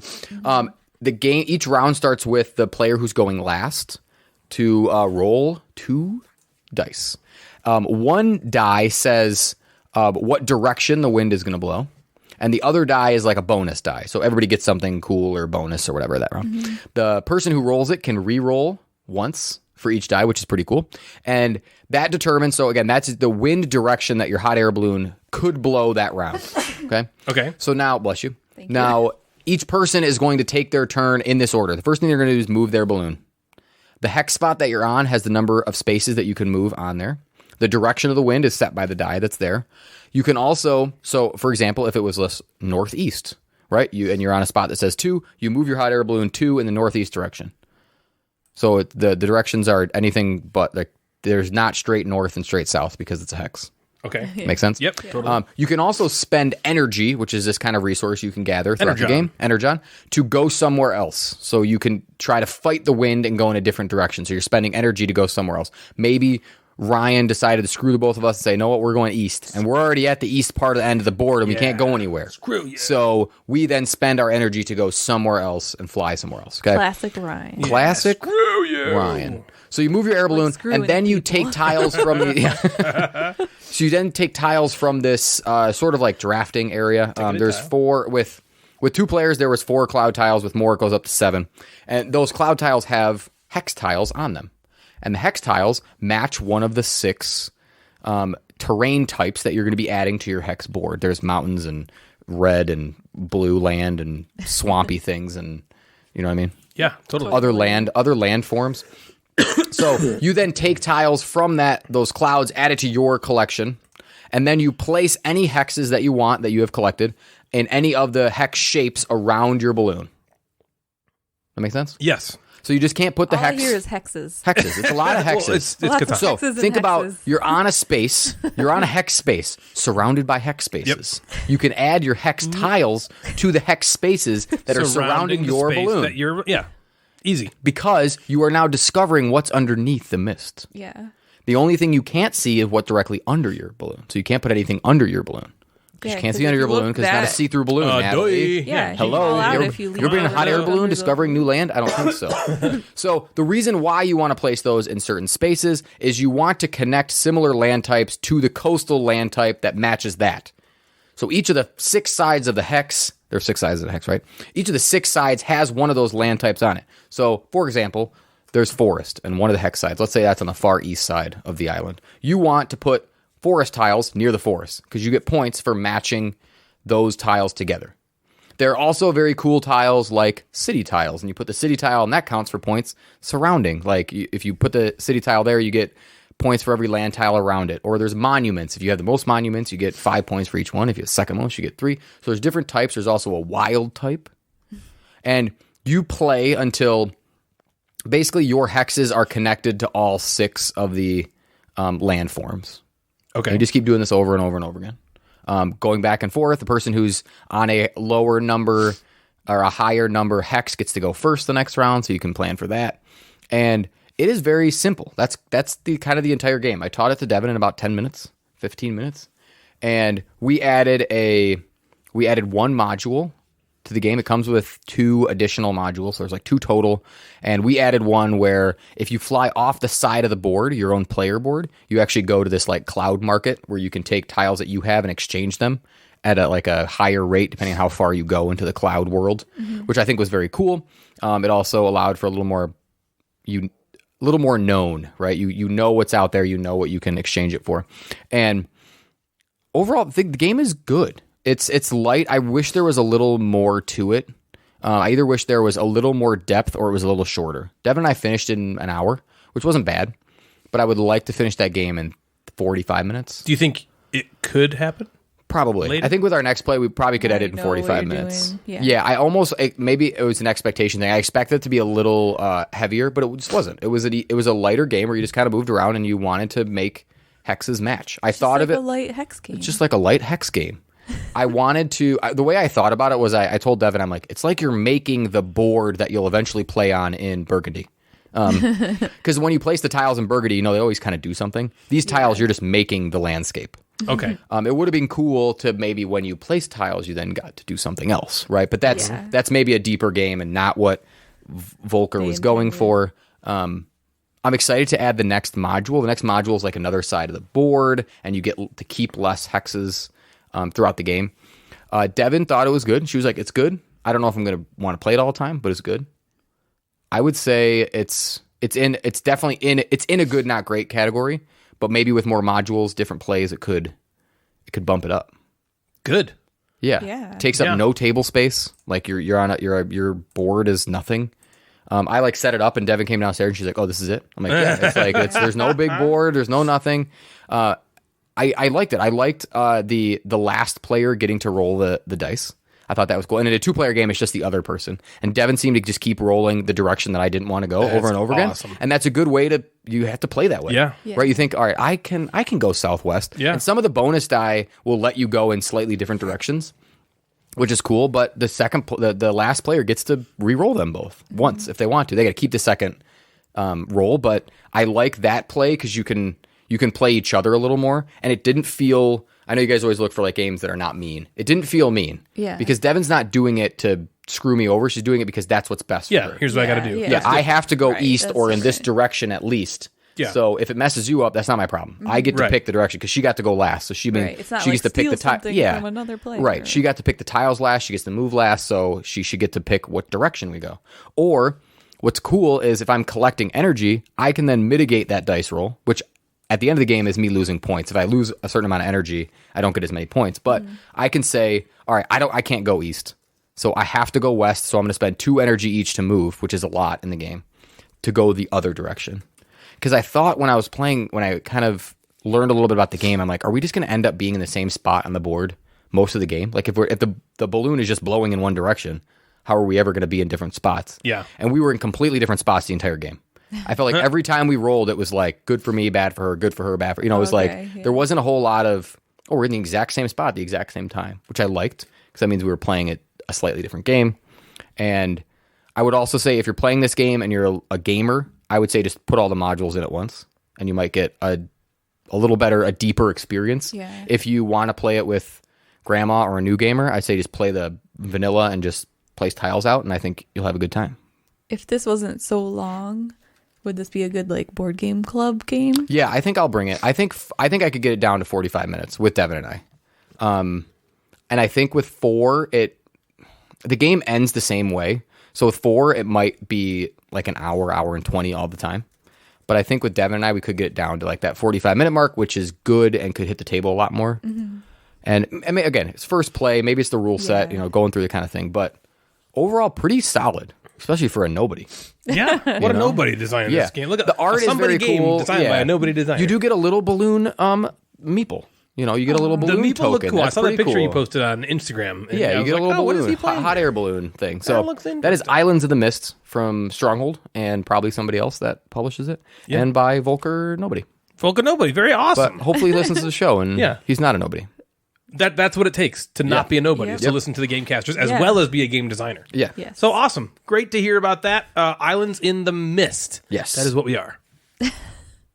I'd like to talk to you all for a moment about the Gateway Board Gaming Network, which you can find at www.thegatewaynetwork.com and the Gateway Network on Instagram. The sole purpose of the network is to help new or up-and-coming content creators grow by shouting each other out. If you go to the Gateway Network website, you will find other amazing content creators who are trying to grow as well. They are all amazing people who produce fantastic content. It's very exciting, due also in large part to the merch store there. Yes, we've got a merch store, which you can find at www.thegatewaynetwork.com. www.thegatewaynetwork.com/store. There you can find so many amazing items from a large portion of our members. Whatever kind of content you're looking for, The Gateway will have it. If you're a newer board game content creator and you're looking for a way to grow your content, please consider heading over to thegatewaynetwork.com to learn more. If you're looking to support the show, maybe consider flushing your money down the Gamecasters toilet by way of our Patreon page. There are 4 different tiers which will get you access to behind-the-scenes content, exclusive content, or content ahead of time. You will also get swag that nobody else has access to, and just the opportunity to help out and support a podcast which you sometimes listen to. We have amazing patrons. Thank you so much for your support, guys. If you'd like to donate to help us pay for things like hosting fees and that blank that Jeff's had his eye on, please head on over to patreon.com/thegamecasters to help out. The Gamecasters Twitch account has relaunched, and we're live every Tuesday, Thursday, Sunday night, streaming board game and video game content and having a blast talking to all of you. If you just simply can't get enough Gamecasters in your day, please consider heading on over to twitch.tv/Gamecasters and give us a follow and maybe a sub. I have the best time streaming for everyone, and it's just a super fun place to unwind after a long day and watch someone who is trash at games play games. Come hang out and engage with me in a way you never thought you had to before, but I'm sorry, you do. Twitch.tv/Gamecasters. Possibly the best way to interact with all of us, though, is via our Discord server. If you go to the Gamecasters Instagram page, you can check out our link tree in our bio to get access to our server. It's a great way to engage with all 3 of us on a daily basis, as well as meet a bunch of like-minded, awesome people. So check out our Discord server. Why don't you step inside? Come on, it's warm in there. You think you found some grass, but nope, it's pubic hair. You wonder why there's so much underwear. You stepped inside of Natalie's Nook. Today on Natalie's Nook, we thought that it would be interesting and maybe helpful to people to talk about some tips and advice on running a game night. I know a lot of you probably have already run game nights in the past, but maybe there's something in here that will improve it, or maybe you're just getting into playing games with other groups, or you want some advice on how to play with groups that haven't really played games that much. So we want to talk about it. Yeah, we do. Do we, though? Do we really? Yes, we do, Ryan. We really do. Okay. We want to talk about it as soon as Natalie lets us talk about it. Yeah, you let us talk. You let us what know is the when thing we're allowed you say? to talk. Like Natalie thinks, and I do too. Well, Natalie thinks, and I agree, that we should probably start talking about this topic now. Natalie thinks, and I agree. I probably talk too much in the relationship, and so she's going to talk about it. And then this is also going to tie in with the Mad Board Gamers Instagram inbox. Whoa, this is called the Instagram Nook. It's called Natalie's Inbox. It was going to be like a merger of the Nook and the inbox. Oh, are we this fusing episode, them? Right? Oh, okay. How do you feel about that? I'm merging my inbox with her Nook. How do you feel about that, It's Ryan? kind of hot. Actually. Yeah. I'm not going to lie. I kind of into it. What do you think about my inbox? I'm into it. Get your inbox all over her Nook. Yeah. So this is just a very casual discussion. We'll see. That's the way it's Jump in start. anytime. It's an open discussion. Yeah, right. Jump in anytime. Yeah, right. So I'm just going to start. Here's one tip that I think that people should do when they're running a game night. I think that they should learn, the person running the game night or whoever's teaching the game or hosting the game night should learn and set up the game ahead of time. That one, it doesn't require, the participants to have to do any work ahead of time. And I believe, for me at least, that it's easier to... Ryan agrees. It's easier for everybody to learn the game at the same time and be taught by somebody who's knowledgeable about the game because they've learned it ahead of time. And also setting it up ahead of time means you're going to jump into the game quicker. You don't have to wait for that person to set it up. For him. Yeah. To set it up while you're hanging out. Oh, boy. Who's the him in this situation? It's always Ryan. Oh, my gosh. And I just think that kind of just gets the game night going quickly. Jump in, you can just jump right into it. Everybody sit long as down. he doesn't mess the it up. game's set up. They can see it, and you can just say let me teach it to you right now, kind Right of now. thing. And that's a good way It's like evidence right there. to start off. Any comments? I mean, yeah, 100%. I agree with that. Yeah. If you show Of up course you to do. That's because you do. someone's game night that you host. Well, I mean, I think of like what do I hate if when I go to somebody's house and say they're having game night. It sucks when you get over there and there's nothing ready, and I can see like some people are like, well, I want to see what everybody wants to do. And I feel like you can take care of all that ahead of time. Like if you're going to have a bunch of people over, text each other. What should we play? Let's play this. I want to have something set up so when you guys get over here, we can maximize our game time, because that's what everybody who plays board games wants to do, is play as many as possible. And to set yourself up for success, to play as many as possible, have one set up and learned and ready to go the second people come over to your house for game night. Yeah. So then they can sit down and you can teach them to play. Don't do what a friend of ours group does, which is, you don't teach them the game. You force them to learn it on their own. So they have to go learn it on their own, watch a video or something, and then come knowing. And that's not fair. But on top of that, like, it's not fair. One, that's like a lot of extra work for everybody. But also, like, what if everybody doesn't learn it like correctly? And so then you're just jumping and playing this game where you're not all on the same page. Yep. Or that's even worse actually than what I was going to say. I was going to say is like, people learn things differently. Mm-hmm. And so my interpretation of what I hear in a video could be different than your interpretation of what you heard in a different video or read on the actual rule book. Right. And so if I play the game, because now you sit down and it's like, okay, everyone knows how to play, and so here we go, start playing, and then I'm making moves and doing things that I didn't interpret correctly. It's just, why add that stress More point? could go wrong. Yeah, it's just a level of annoyance. You're trying to like limit. You're trying to be, again, this person's trying to maximize gameplay with removing the aspect of it that a lot of people find irritating, which is the rules explanation. Mm-hmm. But really, I think you need that rules explanation with everybody at the group hearing the exact same rule set the exact same way. Yeah. To give everybody the best chance because to then succeed. you're hearing, like you said, you're hearing the exact same way. But then if somebody has a question, everybody gets to hear the answer to that question. I don't know, it just seems like it stupid. I just can't imagine that it would really work out. It seems kind of lazy. I don't know. Well. I just teach the it seems the like damn that game. would not be a game group I'd want to be a part of. Just teach it. Like, and no. Not everybody's great at teaching. It doesn't matter. Right. Teach it in the moment. Your game group will work together to figure stuff out. Exactly. Just teach the person the game. Yeah, Yes. I mean, way to alienate somebody. Yeah. Yeah. Oh, you didn't learn it? Yeah, you didn't watch that video. Oh, you didn't spend your time where you're supposed to be at work learning a game Right. for this evening? Mm-hmm. Oh, sorry, I have a life and I was doing something, but now I'm at game night. You should be teaching me. Unfortunately, if you're the game master, if you're the person that's hosting the game night, you're going to have the burden of the added responsibility of learning and setting up. That's part and partial to what you're going to do if you're setting up the game. So yeah, Natalie's 100% right. Have the game set up and learned and ready to teach. Another tip that I think you should do when running a game night is plan games that you think the group will enjoy based on, what games they're interested in or like their level of gaming. I don't think it's going to be, maybe this is obvious, but like you want them to have fun. For us, we only have fun if the people we're playing with are having a good time. And so, if there's a certain type of game that they don't enjoy, don't play that game. Don't pick that game for that night.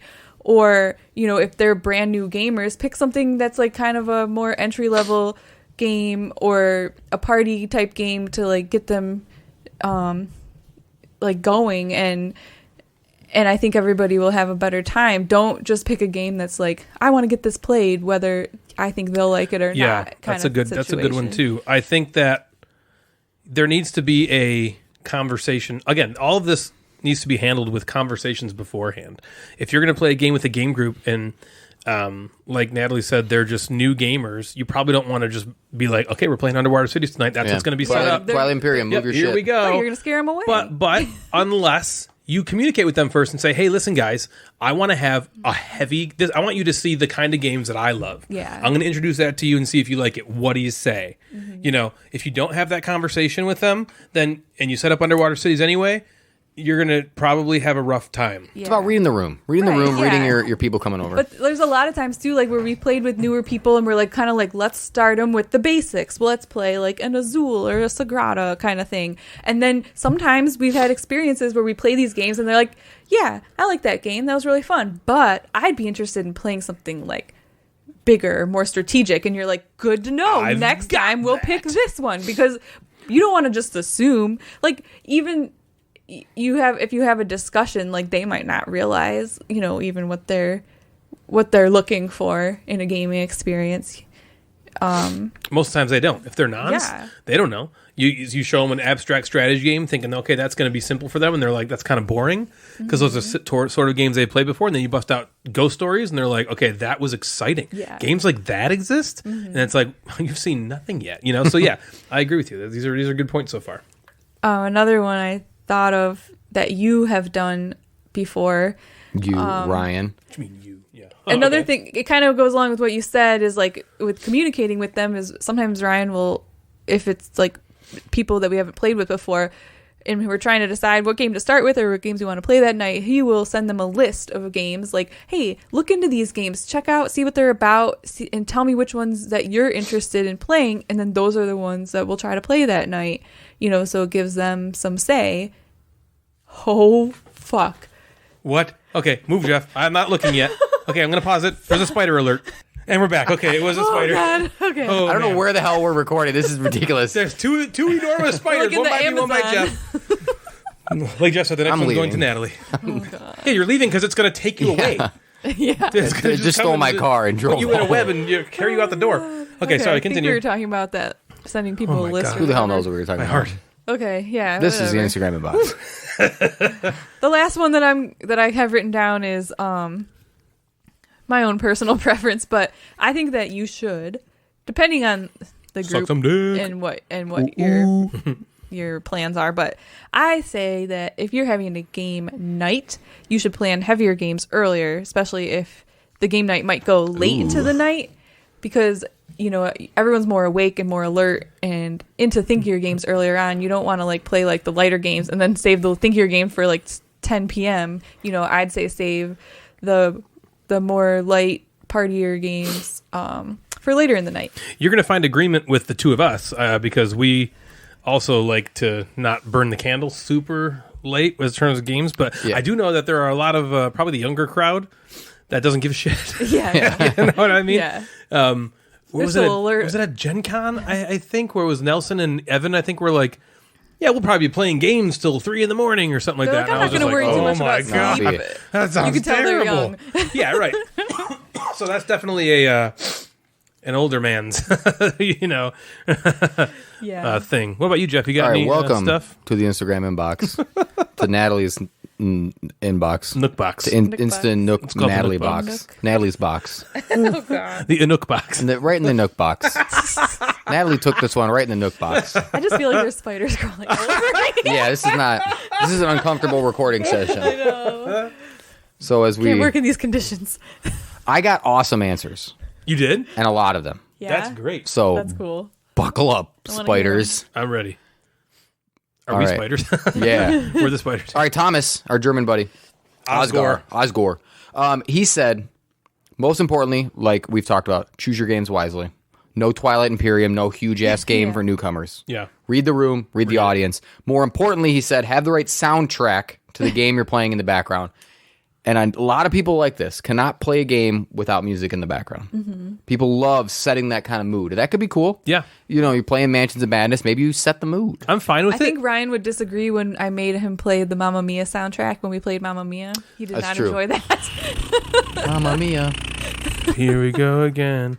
My, how can I resist you? Yep. Yep, you got it. Okay, Sam. Yeah, I do agree with that. Sorry, I didn't mean to Yeah. cut you off. I do agree with that.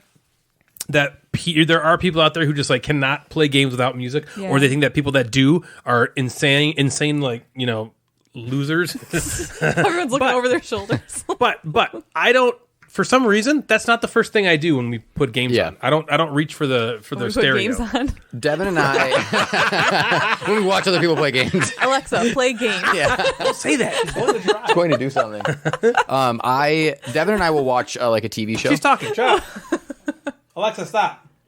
Kill the spiders. Kill the Alexa, kill the spiders. Kill the spiders. Devin and I will watch a TV show, something that we've watched a whole bunch of times. Yeah, like you we'll need- watch you don't need to, Schitt's like, pay Creek, attention. or we watch throw a 30 TV show Rock, in or the we'll just background. put that on the background so we can giggle every once in a while. So Yeah. it's not just like silence. Right, 'cause if you we're can't make each thinking other of a laugh, turn. so yeah. Right, exactly. Use the TV. Sam, Miss French Toast, says basically kind of like have your guests understand what they're coming into. How long is the game going to be? What type of game is it? Do you allow food? Should they eat first? What are you bringing? Just kind of like things, right? And I think a lot of that is handled through if you're if it's a game night that doesn't happen regularly, like weekly, or you're just having people over, establish that through texting, right? Let people know, say, this is what we're going to play. Come over here. We'll eat pizza at 6 o'clock. We'll start games, whatever. Just like have something kind of set, which I like. Better leave your phone at home, motherfucker. Yeah.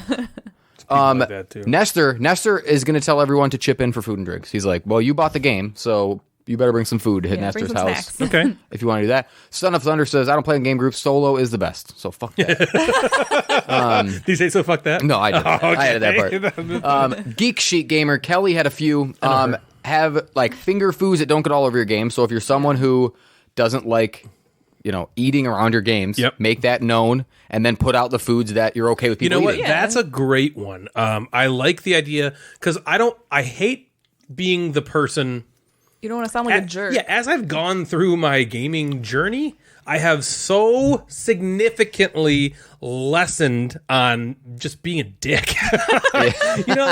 Like I don't care if people want to eat, fine. I trust you to be professional or not professional. I trust you to be respectful around my games, and I don't want to be a buzzkill. Fun first and foremost, and that is over some things that have happened over the last convention or two, I've realized like I used to be sort of like a person with a stick up their butt who was like, you're on your phone again, turn your phone off, I'm trying to explain that rule. I was like, okay, just fucking relax. Right. Yeah. That's like the number one, just relax. But I think Kelly's answer here is really good about put the kind of foods out for people to have that you're okay with them eating. Yeah, if you're going to have an issue with it, then don't put the barbecue ribs out. You set it up. You set it up, but you provide the food. You set the environment. We only get M&Ms and pretzels tonight. Right. And that's what you put out. That's what people are going to eat. Ooh, I love M&Ms and pretzels. People are going to, What about pretzel they M&Ms? have pretzel M&Ms, that. What the what? Yeah. And they have M&M pretzels. Like the regular looking pretzels. It has like the holes in them.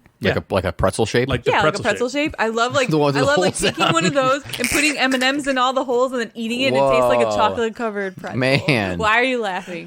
Because you could have just said like the shape of a pretzel, but instead you said the pretzel with the holes in the it. regular looking pretzel with Like the a holes in pretzel. it. So many different pretzel shapes. I know, but if you told pretzel. somebody pretzel, that's what they're going to think of. I think. They won't think of the that's twisted. true. Kelly's got two more. She said have an array of games for the types of people that are coming, which we kind of talked about. Know your audience.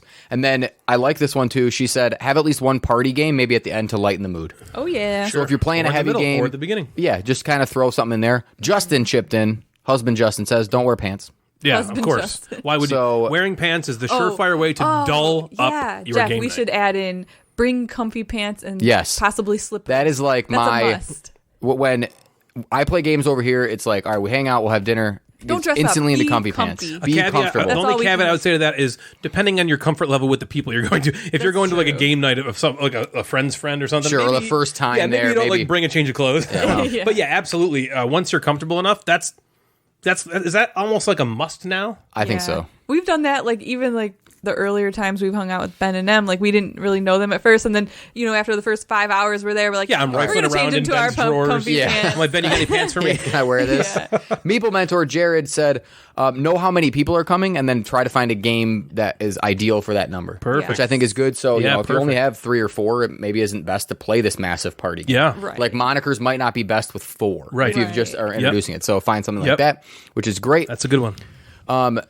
Nate, which is he's Nabasheen. Oh, yeah. I know Yeah. he is. Okay. He says what his game group does is they set a time, they set a place, they set a game, and then they set theme-based snacks and music. That's cool. Yeah. Which is kinda cool. I always appreciate when people go that extra mile. Yeah. I never feel like doing that myself. And I think it would be awesome cool. if I was a part of that, I think it Yeah, would if be you, really like, showed fun. up Yeah. and that happened. And That would be really cool. Yeah, because we've played games so much that we show up and we're just playing games. But if I wasn't a gamer and I came over and it was like set up and it was like, hey, Indiana Jones gonna be on the background. Here's some cool snacks. We're gonna play Lost Yeah. Ruins of Arnak. I'm wearing Like a that. vest That would be and a a cool. hat. Yeah. That would be a cool environment. my Better wife. Half Reviews said what we've kind of have a variety of types of games from light to heavy. Know what you're gonna play. CP Wilson says know the rules. Right, I agree. You got to know the rules. I mean, that's and know like- them well enough to be able to teach them. So if it involves watching a video beforehand yourself, right? You're hosting, know the rules. You don't want to be rifling through the rule book. You don't want to be shuffling through to try to find stuff. You might have to look in the moment, but know the rules well enough. Don't try to maybe learn a game that day and then play it that day, right? especially if it's again a first. Yeah, I feel like first night. that's a great one just for teaching games in general, just for playing games in general. If you're the person who's setting up the game, know the rules Right. better than anyone else playing. Main Street Meeple, who we love, Yes. basically says don't What up, girl? don't scare your guests. Like pick games that are their level. Don't Like scare how them. we scared them. Yeah, right. I think they're talking more the Twilight Imperium scare. Yeah. Bad board game covers highlights the same kind. Like I didn't think about this right away, but a lot of people said have games by player count ready, and I didn't. I wouldn't have thought about that because Yeah, I I'm didn't usually think playing about that games either. with 4, Yeah, right? yeah. Here's one which I believe is from one of my students who has sneakily found my Instagram account. Oh, that's funny. You're gonna. Do they also sneakily listen to the podcast? I have no idea. We'll find out. What is up, Jameson? No, well, here's her Instagram name. You'll like this. Brittany? Lord of all lesbians. So she's the Lord of all lesbians. She's their She ruler. talks about snacks. So I told everybody I'd give her a shout out. So there, she says bring some snacks. I have a Thank you, snack every Lord. time I play a game with Natalie. It's you. You're the snack. You get it? Oh boy. So, you know? Wait, why do I get the face for that? That was a compliment. That was a compliment. You're Yeah. the snack. You being a snack is complimentary. Swoozle has a good one. I wanna eat Good ya. time management. Know how long the game's going to be, so people don't have to leave halfway through, which I liked. Yeah. Yep. Right? We've had instances. We had a person in our game group a while ago, Eric, who Yep. was on a strict time schedule. He would just get up and leave. He would leave at 10. Sorry, he would last leave at turn. 10 o'clock because he had to get his ass up Yep. at like 3:30 in the morning. Last turn, I gotta go. He's like, I gotta go, so he would leave. So plan that well, especially again Yeah, for that sucks. good. Devin says snacks. Devin snacks. Snack, Devin. Prime time board gaming says get a shared babysitter, which I think is a great idea. Oh, that's So a cool we've had idea. all the kids go to one house with a babysitter, and then they then have. That's a good idea. If everybody parent lives close nights. enough, that's a good. Yeah, That's I a think good that's thought. a cool. That's a cool. A cool Can one I to do. interject? Yeah. I just thought of one too, based on what all these people are saying about player counts. This is for the people attending the game nights. Be respectful and let them know if you're going to go to the game night in like a reasonable amount of time, because we've held game Yes. nights like at work and like nobody will respond, or they're like maybe, you know, And and then so there's it's 50 so people hard that to show up. plan. Or the other way around. You I know? bring all Yeah. these games because like 20 people RSVP the day that I originally sent the thing, but Yeah. then like 4 days before they're like, I can't go, but they don't tell me that. And so then you show up and it's like, okay, now we have 5 people to play all these Right. party games that I just brought that play 12. Right. You know, like, okay, that's not fun. Exactly. Yeah. Yeah, be a respectful Patron. attendee. I don't know. Jim Gamer talks about, if you're playing games maybe with people over and over again, like the main course game, it would be cool if somebody else knew the game as well. It wasn't just you. I thought that was kind of Yeah. neat. Like, oh, Yeah. we've both played this. Here's Right. how Yeah, you do that it. has happened teach it before this where like time. Ryan and Jeff will like, or like, we'll both learn it, and then Yeah. we're playing with other people too, but you both kind of know it. Yeah, Yep. the best one, there's like 2 tables and we'll teach it butt to butt. Like his Yep. butt's pressed against my butt. We call that One the table, he's moon facing the other landing. Table. The moon landing. Is that 30 Rock? No, it's Modern Family. Modern Family, Yeah, right. where they're in the locker room and they both bend over. They bend and over, their touch butts butts. touch. He's like, "Ooh, it's We a had moon landing." Oh my Is that Cameron?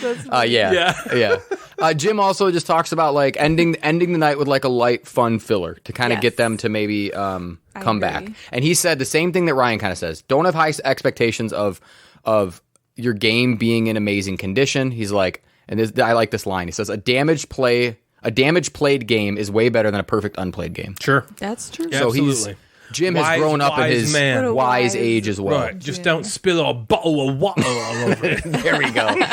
Do you only get one more of those, or are you I done? think that was it. Yeah, I One think last we're out. time, that was the No, end. we Oh, can't it's like talk 2 British total. I anymore. used it once. Yeah. Maybe we get 2 per episode. 2 per episode. Yeah. We'll see what the quote That's is. nice. You already- Emotional Cyborg Janelle gives us a whole bunch. I'll summarize some of them. Okay. Know the rules, right?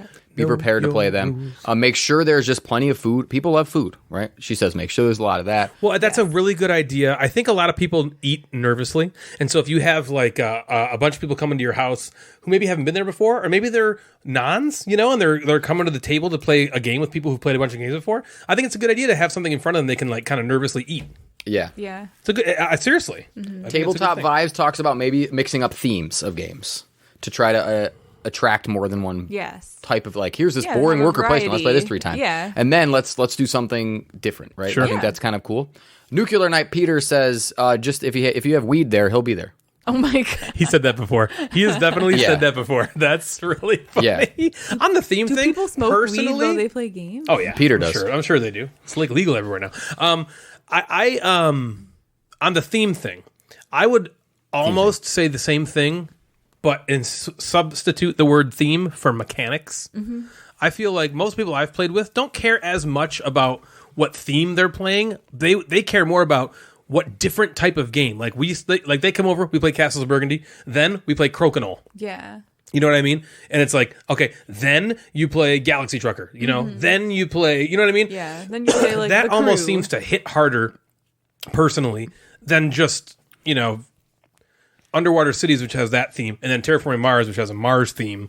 Right. You know what I mean? It seems, and maybe for that's me, what they were getting at is just the different. yeah, like a variety of completely types mixing of it up. That's my favorite thing about playing, like hosting a game night with nons, is like you're going to play something from this side of the gaming world, and then we're going to go way over here for the next game, and then you're going to see that there's also this, and then there's also that. Like it's like coming at you in 3 dimensions. it's not just like party game. Right. Game. That's not all that exists. Maybe the first game night is some party games, and then it's ease into Well, that. I remember from my early gaming days, that was very exciting to me. You know, we'd play a game, and I'm like, whoa, and then we'd play like a completely different type of game. You're I'm like, like, oh my this? god, Like this? yeah, Blows your mind. Yeah, that's the best thing in the world. It's just very. Curtis Howland, I got a couple more. Curtis Howland says something we've said: know the rules. It makes things just go a lot smoother. Your rules. You better know your rules.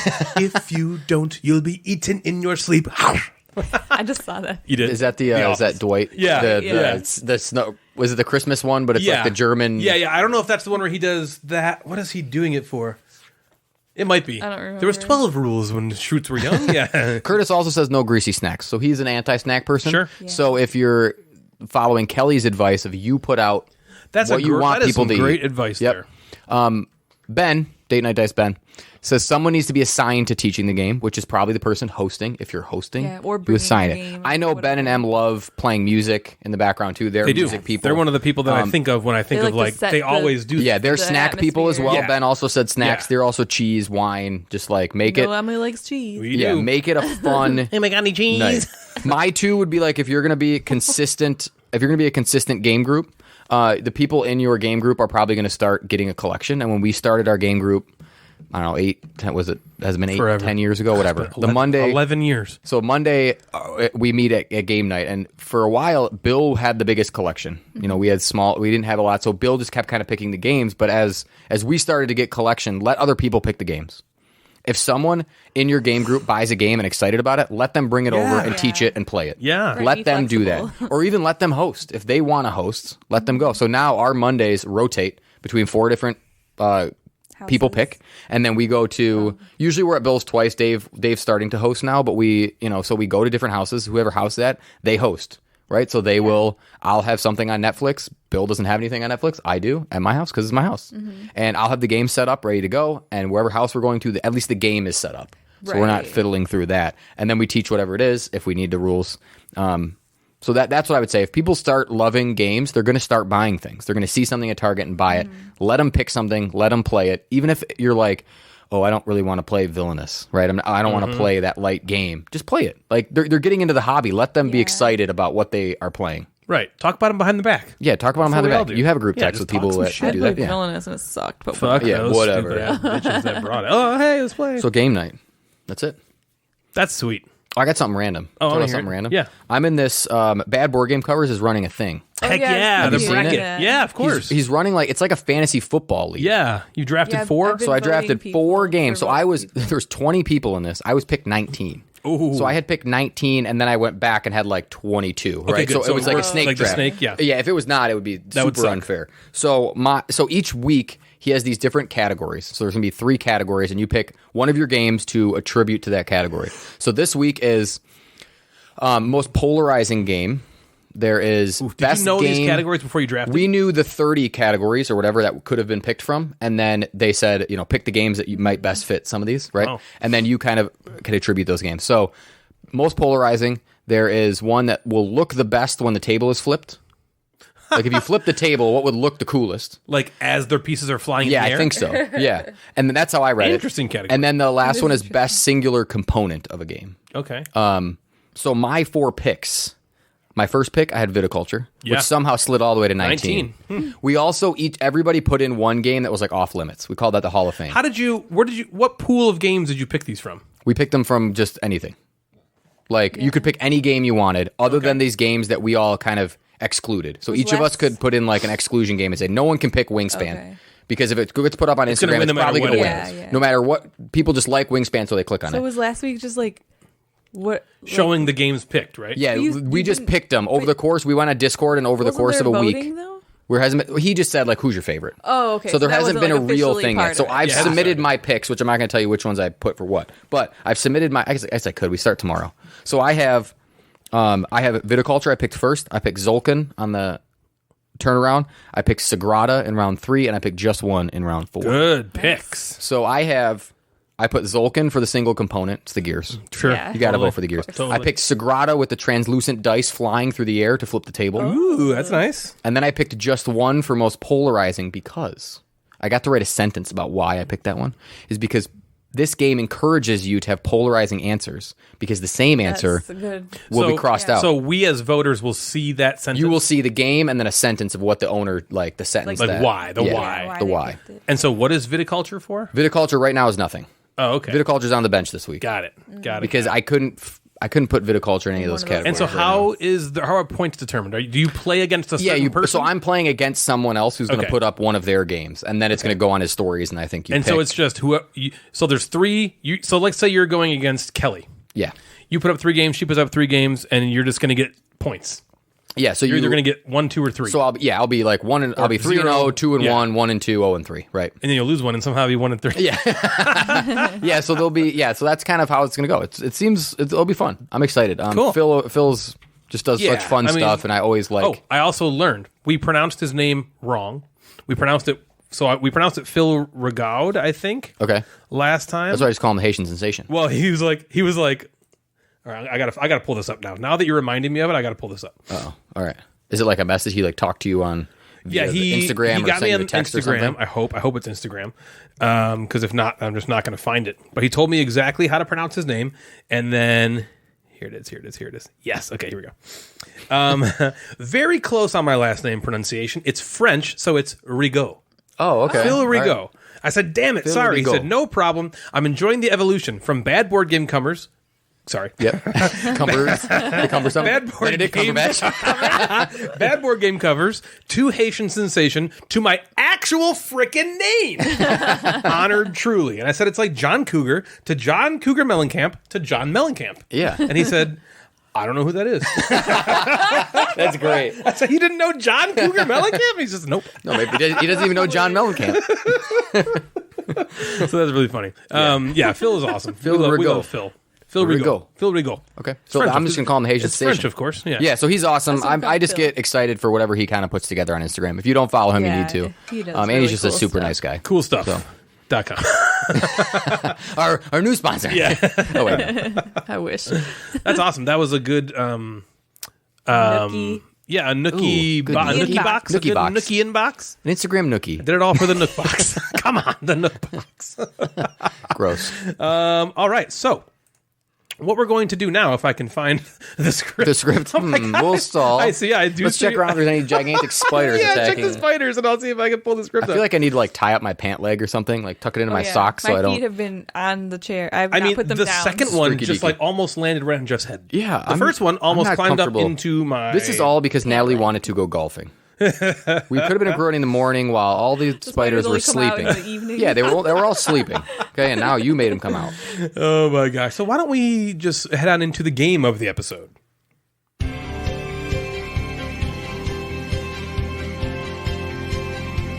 This is Jeffpardy.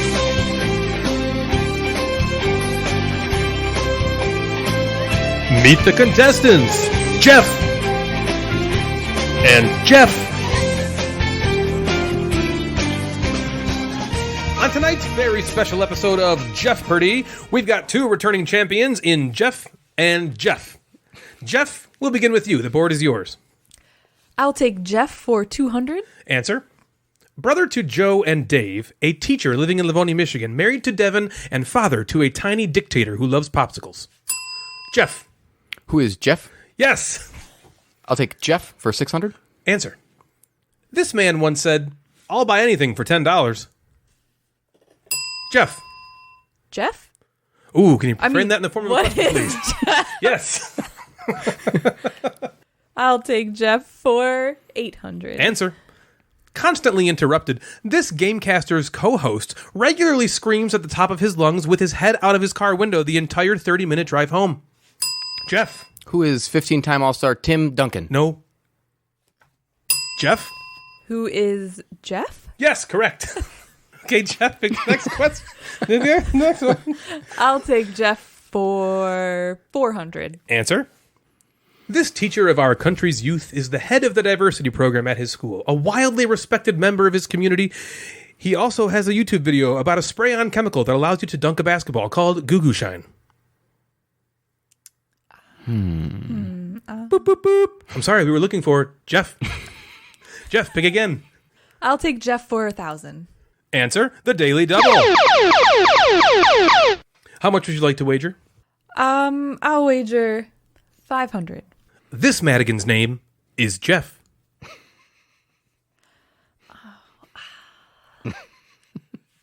What is Jeff? Yes. Well, that was... Damn, I think Natalie won. I think so. Wait, I think Jeff won. Jeff. Congratulations, Jeff. I'm Jeff with it. So that was Jeffpardy. We'll do that more often as we get more clues to come in. Yeah. Did you know that the Madigan's name was Jeff? Did you know that? Whoa. No, I do One of not. the hardest one. games I do we've not. ever played. I know. It is. I know. Imagine if Jeff won. Yeah. Okay. In today's top 5, we are going to take a look at the BGG Top 100. The Top 100 represents what should be the 10% of the 10%. If Sturgeon's Law says 90% of everything is crap, then the Top 100 should be the collective 10% of the 10%. Let's go even further and take the 10% of the 10% of the 10% in this episode's Top 5 games in the Top 100 on BGG. We're going to go me, Natalie, and Jeff. Starting with me, number 5 comes in at game 98 on the BGG Top 100, and it is Codenames. Natalie's Like a pissed she rank? didn't write the numbers down. She's No one so told me pissed that. she didn't write it down. She's so mad. You know what? You know what else, Natalie? I didn't tell Jeff either. Jeff, did you write the ranks of the games down? Yeah. Well, I'm doing it right now. See? He's doing it right now. He didn't do it before. But I still did it before you realized we shouldn't be doing it or should be doing You it. don't Did have you do to it before Ryan just said that? Yeah. I have 7 written down. Remember I when didn't he just was do it like? in 1 Remember when he second. was like, "Oh, Dune Imperium is 29." Okay, Yeah. so Codenames is my number 5. I think Codenames and Codenames and Codenames Duet primarily are 2 of the better games to come out in the last. When did that come out? 2014, 15, maybe. It's crazy. 2015? It's just awesome. I love those games, and that is my number 5. Natalie, what about you? What is number 5 for you? My number 5 is ranked number 41. Okay, When did you write that down? Literally right before I said it. are you just guessing? Nope. And that is The Crew. Very good. The Crew. I like the crew. The crew. The Crew. That's a game that we just That's a game. we just play over and over. Yeah, and we over, have played that to death. and everyone we play with loves it. Yeah, it's just that's true. It has it's just a always great been a one. hit, hasn't it? Yeah. Yeah, agreed. All right, Jeff, what about you, man? What's your number 5? My number 5 comes in at 99. 99. It's a Stefan Feld condom game. Oh yeah, I've heard of that one. The Stefan Feld condom game. It is- Trajan. Wow, Stefan It is Feldkondom the- is down to 99. I know it's slipping. Oh, geez. All these foolish new games Yeah, that what is people this think crap? are better. Wow, that's craziness. Silly that is people. a game that that's sometimes. I mean, Castles of Burgundy is probably majority considered to be his finest for sure. game, but there are a lot of people who would argue that Trajan Man, Yeah, the is, Trajan Man. is right up there. Yep. Very cool. All right, number 4 for me comes in at number 72. And it is one of, I think it's in my top 10, the newest game maybe to crack my top 10 list. And that is Teotihuacan. Oh, Or Teotihuacan. Teotihuacan. Teotihuacan, if you're going to be pronouncing it ridiculous.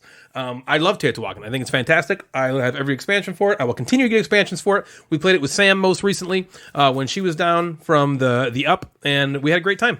And that is my number 4. Natalie, what about you?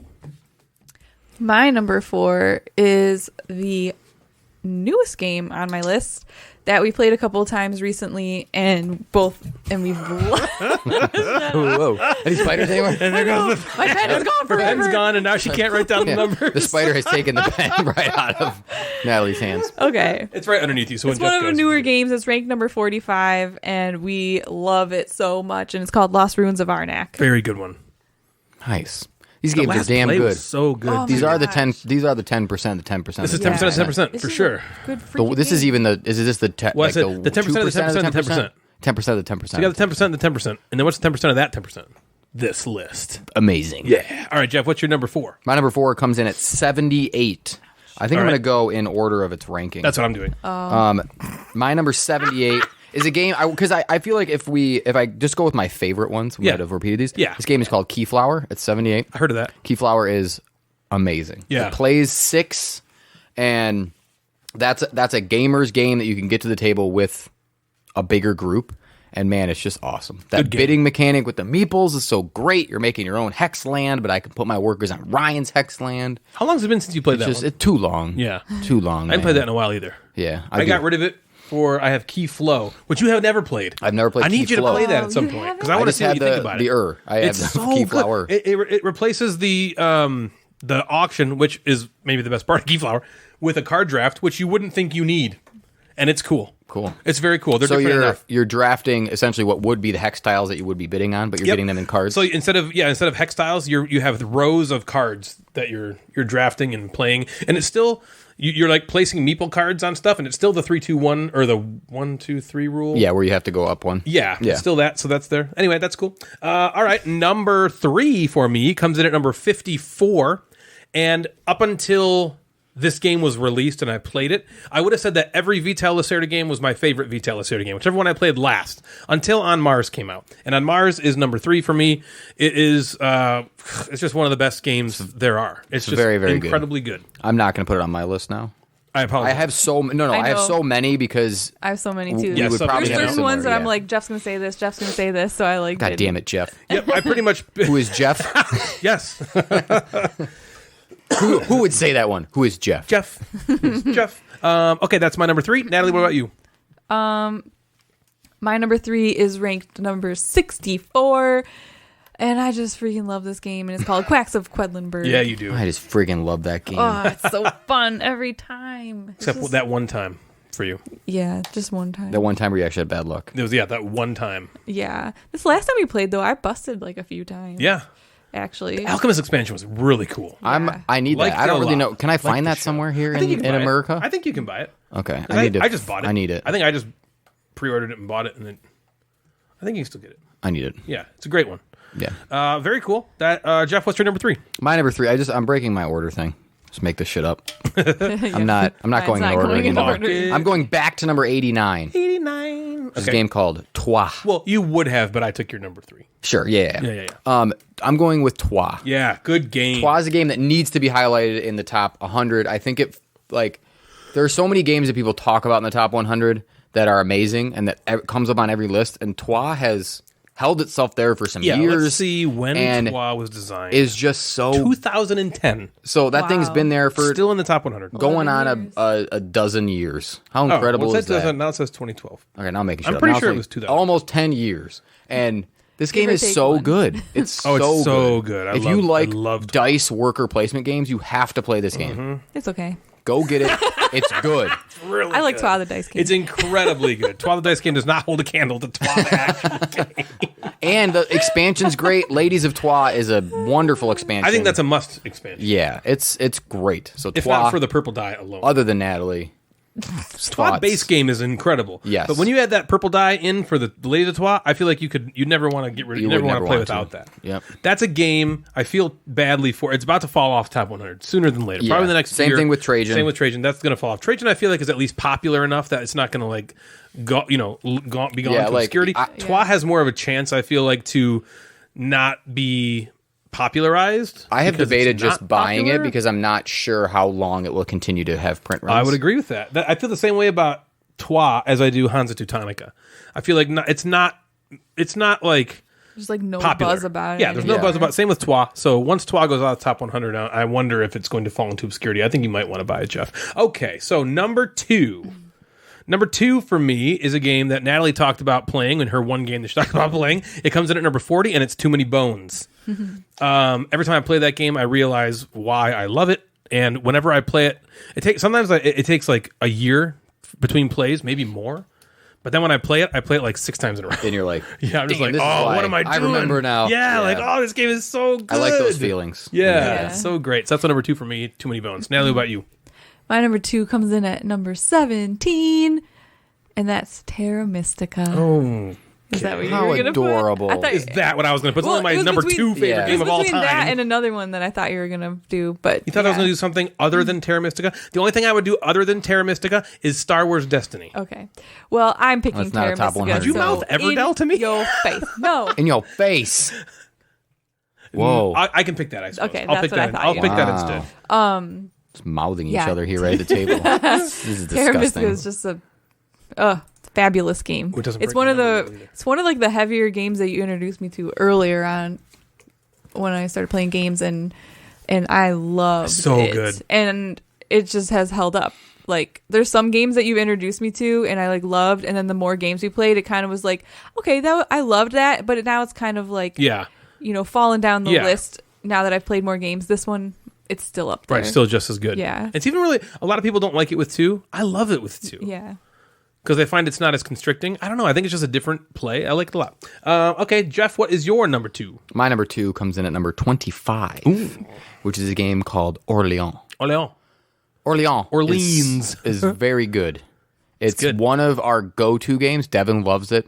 The expansions that I've played are amazing. I know you guys play the co-op, and you love that one. Oh, It is a bag builder that feels, it's a Euro game. Yeah, it Your is. worker placement, but you have that fun randomness of reaching into a bag, that bits. excitement, those goddamn bits. baby. My finger Give me those pads, bits just right get in my finger pads. My finger pans all fired up. pants? My finger pans. I'm making a noise like French fry potatoes, What is that from? sling blade. Did someone say Sling Blade? There's an episode of 30 Rock where Tina Yeah. Fey's like on stage and she's like, I think she says the exact words. Yeah, She's she like, does. Give me them French fry potatoes. it's like yell somebody out and I'll do an impression. And Noah yells, Yeah. oh, I think I heard Sling Blade. She does that one. Yeah. Is that at the reunion? Yeah, she's like, do it's- Jack Donaghy again. Yeah. He's like, oh, I heard Sling Blade. Yeah. It's great. So yeah, Orléans is my number, what, 2? Yep, number 2. Yeah. Very good. All right, I hurriedly switched to my number 1, this is a good number 1 still. This is a good number 1 because this is pretty much right behind Terra Mystica in my list, and it's number 31, which still follows the number rule here that I had set for myself, and it is Caverna. Ooh, is this what Natalie mouthed to you about She a did. minute and a half? I thought she was like Everdell. I was like, Everdell? For me? No, I don't think so. Caverna, yes. Caverna is one of I think it is definitely my favorite Uwe Rosenberg game. And I love that game so much. That's another one that I would say is kind of like Terra Mystica, where every time we play it, I'm like, this is still so awesome. Yeah. This game is so awesome. It's got an expansion that I want to try. Okay. And so we should get that to the table sooner than later. Kyle would That love is to play my that. number 1. Yeah, Kyle did like that game a lot. Caverna. Natalie, what's your number 1? Surprise, surprise, Castle of Burgundy, number 15. Spice, who got Castle I should Burgundy? have said Castle of Burgundy. You should have, You just to like should've. take it. Everyone knows how much we love it. And Jeff. I have nothing else I want to say And who about is that. Jeff? My number 1 is obvious, but I have a lot more to highlight. My number 1 is Underwater Cities at 43. Nice. And that game is wonderful. Yeah, that totally For would have been on me. my list, but I was like, I'll Yeah. let Jeff. Because Jeff says Oh, that's a it. fantastic. What kind of honorable mentions do you have? Migion. I didn't write any down. I just came with 5. Yeah, there's so many on that great, list that I amazing Literally games. every honorable mention I have was said by you guys. was taken. Really? Yeah, I had. Yeah, Like, I it's good on the list. I mean, what I know. is You have bad Terraforming here? Mars at 4. I really need to play Brass Birmingham. I think that's a game that I would really like. I wonder. It is trains. I know, but it's like not connections of trains, right? Yeah. Right? I don't know. Right. But like people love like Spirit Island. That's some people's favorite game. Great Western Trail. Oh, yeah. Gloomhaven, people obviously. love Scythe, People love- not us, but people do. Yeah.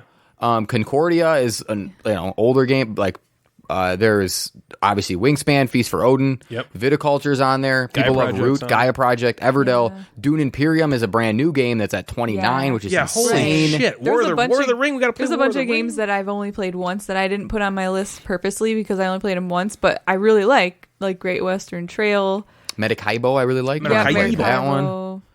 Yeah, it's a really like when I look at the top 100, I get it. I understand the top 100. Part of me doesn't understand. I don't like Jaws of the Lion and Gloomhaven being like the top everything all the time bugs me. Yeah. But Yeah. That's a personal. Oh, Mechs vs. Minions. That's a really good one. I know there's so many good games. Crokinole is at 65. Wow. The Crokinole. Regular Azul is 56. Yeah. That's a Azul's a big one. Five Tribes is one of my favorite games of all time as well. But yeah, it's a tough list to narrow down to your favorites because these are the best of the best. Yep. Yeah. I look at my like top 20 or 30 games of all time. It would be littered with these games for sure. 71, 72. I played 73 of the top 100. Oh, I think I counted one time. I think I'm Yeah. closer to 60 or I something. counted one 50, time something, too, but 60. I don't remember. Oh, Lorenzo's on here. Grand Austria Hotel's on there. Well, Yes. okay. One of them is Agricola Revised Edition. I know. I don't know Like, how to it's categorize stupid, I'm that. not I've just gonna played count Agricola, so I would count it. it as. Yeah, I'd count that too. So that's going to do it for us tonight, everybody. If you'd like to get a hold of us, you can find us on Instagram at Gamecasters or at Mad Board Gamer. Both of those accounts service the podcast. We also have a Facebook group. Just search Gamecasters and you'll find us there. You can also email us at thegamecasterspodcast@gmail.com. If you like the show, we'd love it if you consider giving us a rating on Apple Podcasts or anywhere else you listen that allows you to rate us. We've also got a Patreon. If you want to support the show, feel free to head on over to patreon.com/thegamecasters. There's also a merch store where you can find all sorts of different Gamecasters, Mad Board Gamer, Gateway gear. So head on over to thegatewaynetwork.com/store. Please follow me and consider subscribing on Twitch at twitch.tv/Gamecasters. So for Natalie and Jeff the Mad Board Gamer, I'm Ryan, and you have been listening to The Gamecasters. Good night, everybody.